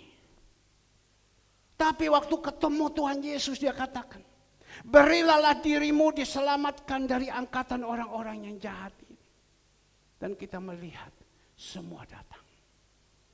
Semua datang. Mereka berikan dirinya. Kadang kita ini Bapak Ibu belum ikut Tuhan. Nah, jahat, ampun. Jahat, ampun. Jangan Bapak Ibu mengatakan, saya ini masih duniawi, jahat. Kan tidak bisa dikorek. Ya kan? Kan tidak bisa dikorek. Dikorek kan lompat. Ya. Yang ada di dalam pikiran kita jahat toh. Coba saya minta Bapak Ibu dan saya juga merenungkan supaya firman Tuhan ini hidup di dalam hidup kita. Maka itu bersyukur. Kalau kita sudah di dalam Tuhan, Tuhan rubah. Jahat setengah mati, hidup dalam kegelapan. Kenapa Allah suruh kepada Musa? Musa bawa bangsa Israel ini keluar dari Mesir. Mesir itu menceritakan dosa. Kita tahu pada waktu itu bangsa Ibrani. Mereka saat itu sedang tertekan. Mereka disuruh kerja paksa. Angkat itu batu-batu piramid. Susun. Barusan yang lalu saya pergi ke Mesir di bawah. Ini pembangunan piramid. Mereka angkat dengan susah payah. Kalau sudah tidak bisa angkat, sudah tidak bisa ya bantu orang lain. Ini kan tidak bisa dipukul lagi. Angkat. Tidak bisa lagi dipukul lagi. Kayak persis kerbau. Kerbau tidak mau jalan saya seperti itu. Dipukul. Oh ya. Oh ya. Oh ya. Dipukul. Tidak mau jalan, ekornya dipatah. Karena apa? Karena hidup di dalam kegelapan. Hidup di dalam dosa. Hatinya belum diterangi. Sehingga mereka hidup di dalam dosa. Apa yang terjadi Bapak Ibu? Hidup di dalam dosa ini. Sehingga mereka menjadi orang tawanan. Kenapa mereka dibuang di tawanan selama 70 tahun. Baru dibawa kembali lagi. Karena hidup di dalam dosa. Tapi kita ini Bapak Ibu yang sudah hidup di dalam terang. Tuhan bilang, tinggalkan semua. Rasul Paulus katakan kepada jemaat yang ada di Korintus, 2 Korintus 5 ayat 17. 2 Korintus 5 ayatnya yang ke-17. Ya. Jadi siapa yang ada Jadi siapa yang ada di dalam Kristus? Ia adalah ciptaan baru. Kita sebenarnya yang sudah ada di dalam Kristus dan berikan dirinya dibaptis, kita ini ciptaan baru. Dan dia katakan di sini, yang lama sudah berlalu, sesungguhnya yang baru sudah datang. Yang lama sudah tinggalkan, jangan lagi kita simpan. Kita yang sudah dalam Tuhan dibaptis lahir baru. Inilah anakku yang kukasihi, kepadanya lah aku berkenan. Pada waktu Tuhan Yesus melakukan itu, dibaptis oleh Yohanes Pembaptis. Sudah ciptaan baru. Lain. Kalau sudah ciptaan baru itu dengan sendiri kasih itu sudah ada. Kasih itu sudah ada. Kalau sudah ada kasih seperti Ibu Melani. Dia saksi di sini, penting kasih, penting kasih, penting kasih. Ya, kasih betul ada murah hati. Kalau kita ada kasih juga kita bisa mengampuni. Tuhan katakan kasih itu tidak pura-pura, tapi kasih itu betul-betul dengan kesungguhan. Kita tinggalkan, Tuhan bilang. Sudah menjadi ciptaan baru. Saya berdoa Bapak Ibu yang dikasihi Tuhan. Kita jadi anak-anak Tuhan yang sudah ada ini harus jadi ciptaan baru. Kalau orang ciptaan baru yang dia lihat itu atas terus. Bukan dia lihat yang di bawah. Maksudnya atas itu lihat kayanya, lihat mobilnya, lihat rumahnya, lihat apa. No. Lihat atas itu tentang Tuhan. Lihat Tuhan punya perbuatan. Bukan lihat atas itu barangnya, wah mewahnya dan lain-lain. No. Tidak.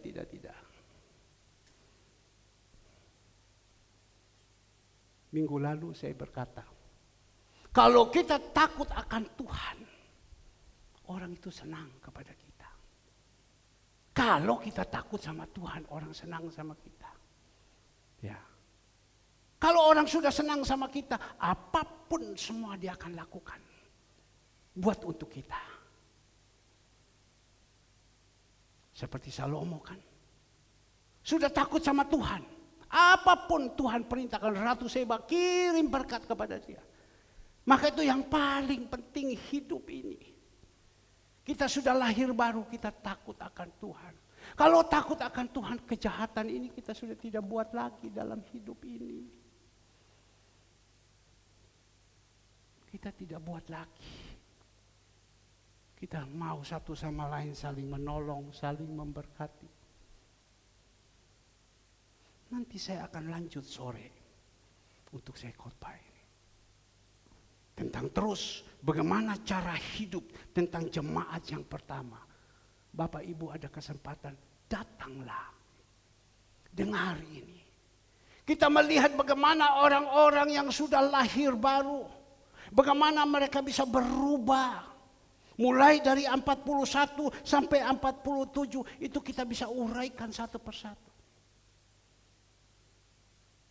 Saya merasa semua firman Tuhan itu penting. Sebenarnya firman Tuhan sore saya serahkan kepada saudara Andre. Tapi waktu saya doa tengah malam, Tuhan bilang engkau ambil pagi sore. Kau sampaikan dengan kasih kepada anak-anakmu. Bagaimana orang yang di dalam firman Tuhan yang dulu mereka itu hidup di dalam kegelapan dan sekarang mereka sudah jadi baru. Sekarang mereka jadi baru, mereka menerima Tuhan Yesus, dikatakan 4.000 orang bertobat. 41 orang-orang yang menerima perkataan itu memberi dirinya dibaptis dan pada hari itu jumlah mereka bertambah kira-kira 3.000. Dan kita melihat orang-orang yang bertobat itu bagaimana kehidupannya. Nah, kita bisa ambil contoh. Orang-orang yang bertobat itu bagaimana kehidupan, kita ambil contoh. Iya ya, orang yang bertobat kehidupannya seperti ini. Orang yang bertobat kehidupannya seperti ini. Datanglah sore. Ya. Orang yang bertobat selamanya itu mereka dikumpulkan terus di situ. Sama-sama kasih mula-mula yang ada. Mereka sama-sama berdoa di rumah Tuhan. Mereka berdoa. Mereka semangat, kasih mula-mula ada semangat. Nah, kita bisa belajar seperti ini. Saya percaya. Saya menghimbau. Ya, datanglah. Karena ini adalah pesan Tuhan. Dan kita minta Tuhan.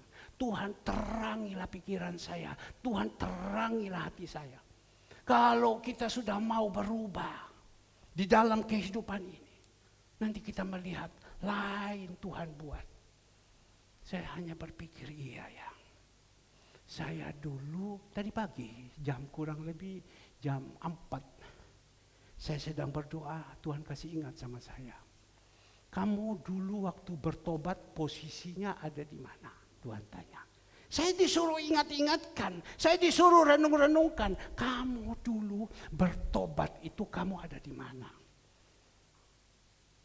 Saya ini papa mama orang bilang tongsan loe. Maksudnya Cina totok. Datang di sini mereka sembayang leluhur.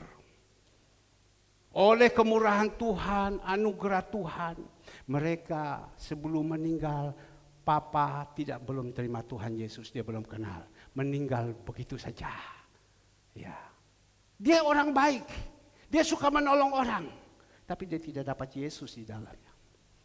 Mama saya dulu sembahyang leluhur paling keras. Sehingga dia berkata, yang mau ambil mantu anak laki, anak perempuan, harus yang mau paihyong. Kalau tidak paihyong, mama tidak setuju. Karena apa? Nanti mama mati, siapa yang sembahyang? Nah itu. Tapi oleh kemurahan Tuhan, sebelum dia meninggal,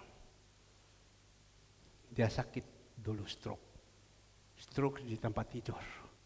Tapi pada waktu itu hamba Tuhan datang mendoakan dia. Pendeta Daniel, Dokter Daniel. Karena pada waktu itu kakak ipar daripada istri saya, Bapak Rizal Ongko Saputro. Namanya yang masih betul-betul ini. Dia bawa pendeta Arifin, datang doa. Jadi mama saya mulai terima Tuhan Yesus. Dia buangkan semua itu barang-barang, sembayang-sembayang semua dia ikut Tuhan. Sehingga pada waktu itu di Gosket ada persekutuan di gereja, dia datang seperti ini. Saya percaya Tuhan Yesus. Orangnya totok, pelat. Saya kaki kecil, saya percaya Tuhan Yesus datang. Kalau dia sudah ada di Surabaya Indah, itu Arifin mulai datang, Encim sudah datang sama dia peluk sama mama saya. Ya. Jadi kita ini anak-anak Tuhan, ikut Tuhan. Tapi kan Kristen kita kan Kristen KTP. Yesus berpesan dalam malam gelap. Hendak kita nyanyi lilin yang gelap. Seperti gitu. Kristen seperti itu. Kristen dosa iya, semua iya. A sampai Z iya. Hari Minggu ke gereja, malam ke diskotik, duduk di top 10, bukan rusak, tidak. Memang suka seperti itu. Enjoy karena apa? Pegang duit. Karena pegang duit. Bukan nunut, pegang duit. Tapi Tuhan izinkan. Hari Minggu ke gereja, kalau mau ke gereja, ke gereja. Tidak ke gereja, ya tidak ke gereja. Siapa yang larang? Kayak seperti jemaat Laodikia. Suam-suam kuku. Disitulah Tuhan saya renungkan. Tuhan tarik saya turun. Tadi baru saya ngomong dengan istri saya. Tuhan tarik itu apa ya dulu ya? Oh, saya rugi. Tuhan izinkan saya rugi. Rugi apa? Dikasih turun. Shoot, itu kopi turun. Shoot, itu kacang hijau. Kalau David ada sini saya suruh kau ingat. Betul enggak? Dulu dia ikut bagian timpa itu kacang hijau. Busuk itu kacang hijau semua yang ada di Perak Timur. David itu yang bagian urus. Ya, turun sampai habis. Sesudah habis, ya, sudah tidak ada apa-apa. Kapal ikut tenggelam. Tapi waktu itu kan saya dipukul kan sama Tuhan. Bukan Tuhan tegur sama saya. Engkau kekasihiku, nasihat, tegur.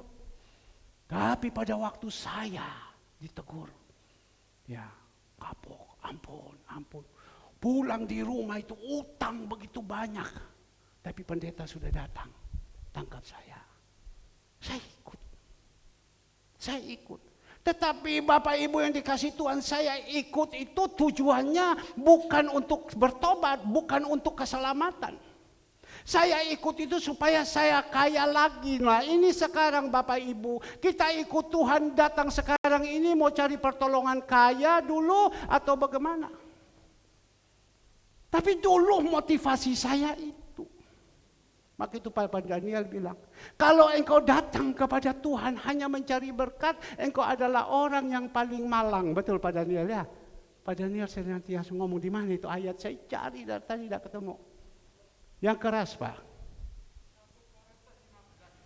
1 Korintus 15 ayat berapa Pak? Tolong. Ayat 19. Tolong dikeluarkan. Jikalau kita hanya dalam hidup ini saja menaruh pengharapan pada Kristus, maka kita adalah orang-orang yang paling malang dari segala manusia. Saya ulangi, jikalau kita hanya dalam hidup ini saja menaruh pengharapan pada Kristus, yaitu pengharapan apa? Saya ikut Tuhan supaya saya kaya. Wah, bukan ikut Tuhan karena pertobatan kasih karunia. Supaya saya ditolong, saya dikasih mobil, saya dikasih rumah, saya dikasih ini. Hanya itu saja yang kita cari. Kita ini adalah orang malang, bukan orang batu. Tapi pada waktu itu saya kan seperti itu. Karena saya sudah habis, saya datang ini supaya Tuhan tolong kebangkrutan saya. Tuhan tolong.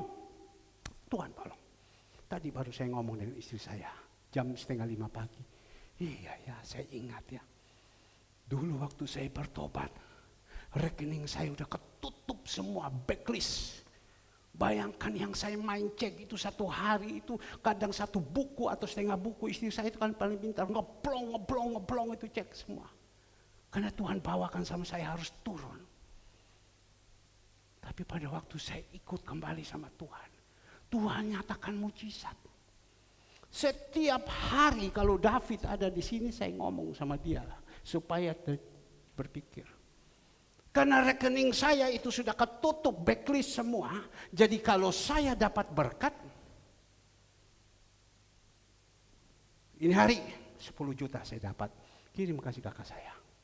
Kakak saya punya kantor di Kalisosok. Kakak saya itu di Jalan Sampurna.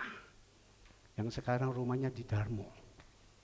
Kemarin dipakai sama Atalia dan Alfred di foto. Ces. Habis itu dikasih makan lagi. Nah kita melihat. Di situ saya kirim. Setiap hari saya kirim. Setiap hari. Saya pikir kok cari uang gampang. Dan pada waktu itu. Saya terangkat kembali. Waktu sebelumnya itu saya setia datang sama Tuhan. Baca Alkitab. Terus, tapi pada waktu sudah ditolong, sudah di atas, saya lupa. Ini hari, malas, nggak pergi. Wes, nggak usah. Kalau dulu saya kejar, sampai di mana saya harus kejar. Apa yang pendeta khotbah segala semua. Karena tujuan saya motivasi kaya. Ini yang Tuhan taruh. Jalan, pegang uang. Waktu sudah pegang uang, saya mulai jalan begini. Tapi kan tidak arogan, belum arogan. Karena memang dasarnya dari dulu itu dari sononya sudah pegang uang. Jadi Tuhan tarik turun. Waktu Tuhan tarik turun, kasih naik lagi. Jalan. Waktu itu saya waktu ketemu Ibu Meliana. Pak Haji di mana? Saya tidak kenal dia. Oh saya Pak Herman. Toko kawan setia di Pandeli. Oh kawan setia. Mana. Wenkui mana wenkui. Loh Pak Herman tahu. Loh itu, Taci sama Wenkui kakak mana sih? Oh, berarti Taci yang paling besar. Karena dulu-dulu itu saya sudah hubungan mereka di dalam tahun 80 sekian. Mereka ini permisi, mohon maaf, mereka ini ada nama toko jual onderdil. Sampai kakaknya mulai Wenkui, Wenfu, Wenfa, ini Mefung, ya itu kenal semua. Omong saja nama Aji tahu. Karena sudah ada hubungan. Jadi ibaratnya ada di atas. Tapi Tuhan kasih turun. Tuhan kasih turun, saya mulai naik lagi ke atas. Saya mulai lagi tinggalkan Tuhan. Waduh, itu yang bahaya. Dicungkrak langsung sama Tuhan. Dicungkrak. Apa yang kau tidak pernah pikir, dengar, ada dalam hati, dijungkrak sama Tuhan. Kapal hari ini tenggelam. Bulan depan tenggelam. Bulan depan lagi tenggelam. Bulan depan lagi tenggelam barang-barangnya. Kerja kacang hijau, di situ ada kurang lebih 700 lebih ton, ada stok semua di situ. Kacang hijau dimakan sama ulat, jadi tidak laku makanan babi. Itu David tahu. Ya, habis semua. Jadi Tuhan bawa turun kembali. Saya berpikir iya ya. Kan ada orang kan dari bawah, susah kan, susah dari bawah, susah terus dia naik diangkat. Ya, naik diangkat. Tapi ini kita kan tidak dari atas dikasih turun. Turun baru dikasih naik lagi. Dikasih naik tidak mau diturunkan lagi. Nah sekarang ini, tadi pagi saya renungkan iya ya. Sampai saya bersoal jawab dengan istri saya. Dan dia mulai tahu. Tahun 86, tahun 80 sekian, 80 sekian. Maka itu Bapak Ibu yang dikasih Tuhan. Kita ini kalau sudah ditolong ikut Tuhan pasti. Tetapi tolong motivasinya jangan sampai lari motivasi ke kesuksesan. Itu bonus. Ikut Tuhan ini berubah dulu. Kalau sudah berubah, hidup takut akan Tuhan. Itu berkat itu dengan sendiri datang. Seperti siapa? Salomo. Ratu Seba dengan sendiri lihat, Salomo hebat ya. Tuhan perintahkan melalui Ratu Seba, kirim kasih dia. Jadi Bapak Ibu, mari. Ada di dalam pikiran kita, hanya ikut Tuhan karena berkat saja. Kita akan kembali jatuh. Loh, bukan saya mendahului, tidak. Karena saya merenungkan. Tuhan bilang, coba kau renungkan kau. Bagaimana? Saya tujuan. Sukses kembali. Ya, bagus, sukses. Masa kita jadi orang harus susah terus? Tetapi mari. Motivasi ini, ikut Tuhan. Kuburkan dulu semua yang lama. Kita ikut Tuhan. Dan Tuhan bilang menyangkal dan pikul salib. Kita akan lihat Tuhan bawa. Jadi mari Bapak Ibu, waktu sudah selesai. Sore saya akan kupaskan ini. Tentang cara hidup dari jemaat. Itu tadi baru permulaan. Tapi saya percaya ini banyak menjadi berkat bagi kita kalau kita mau sungguh-sungguh. Saya menghimbau. Datanglah sore, ambilang. Ya, dan kita melihat, kita merenungkan baik-baik, kita lakukan dalam hidup ini. Bagaimana orang yang sudah menerima kasih mula-mula? Mari Bapak Ibu, saya ajak kepada Bapak Ibu, ya pemusik singar,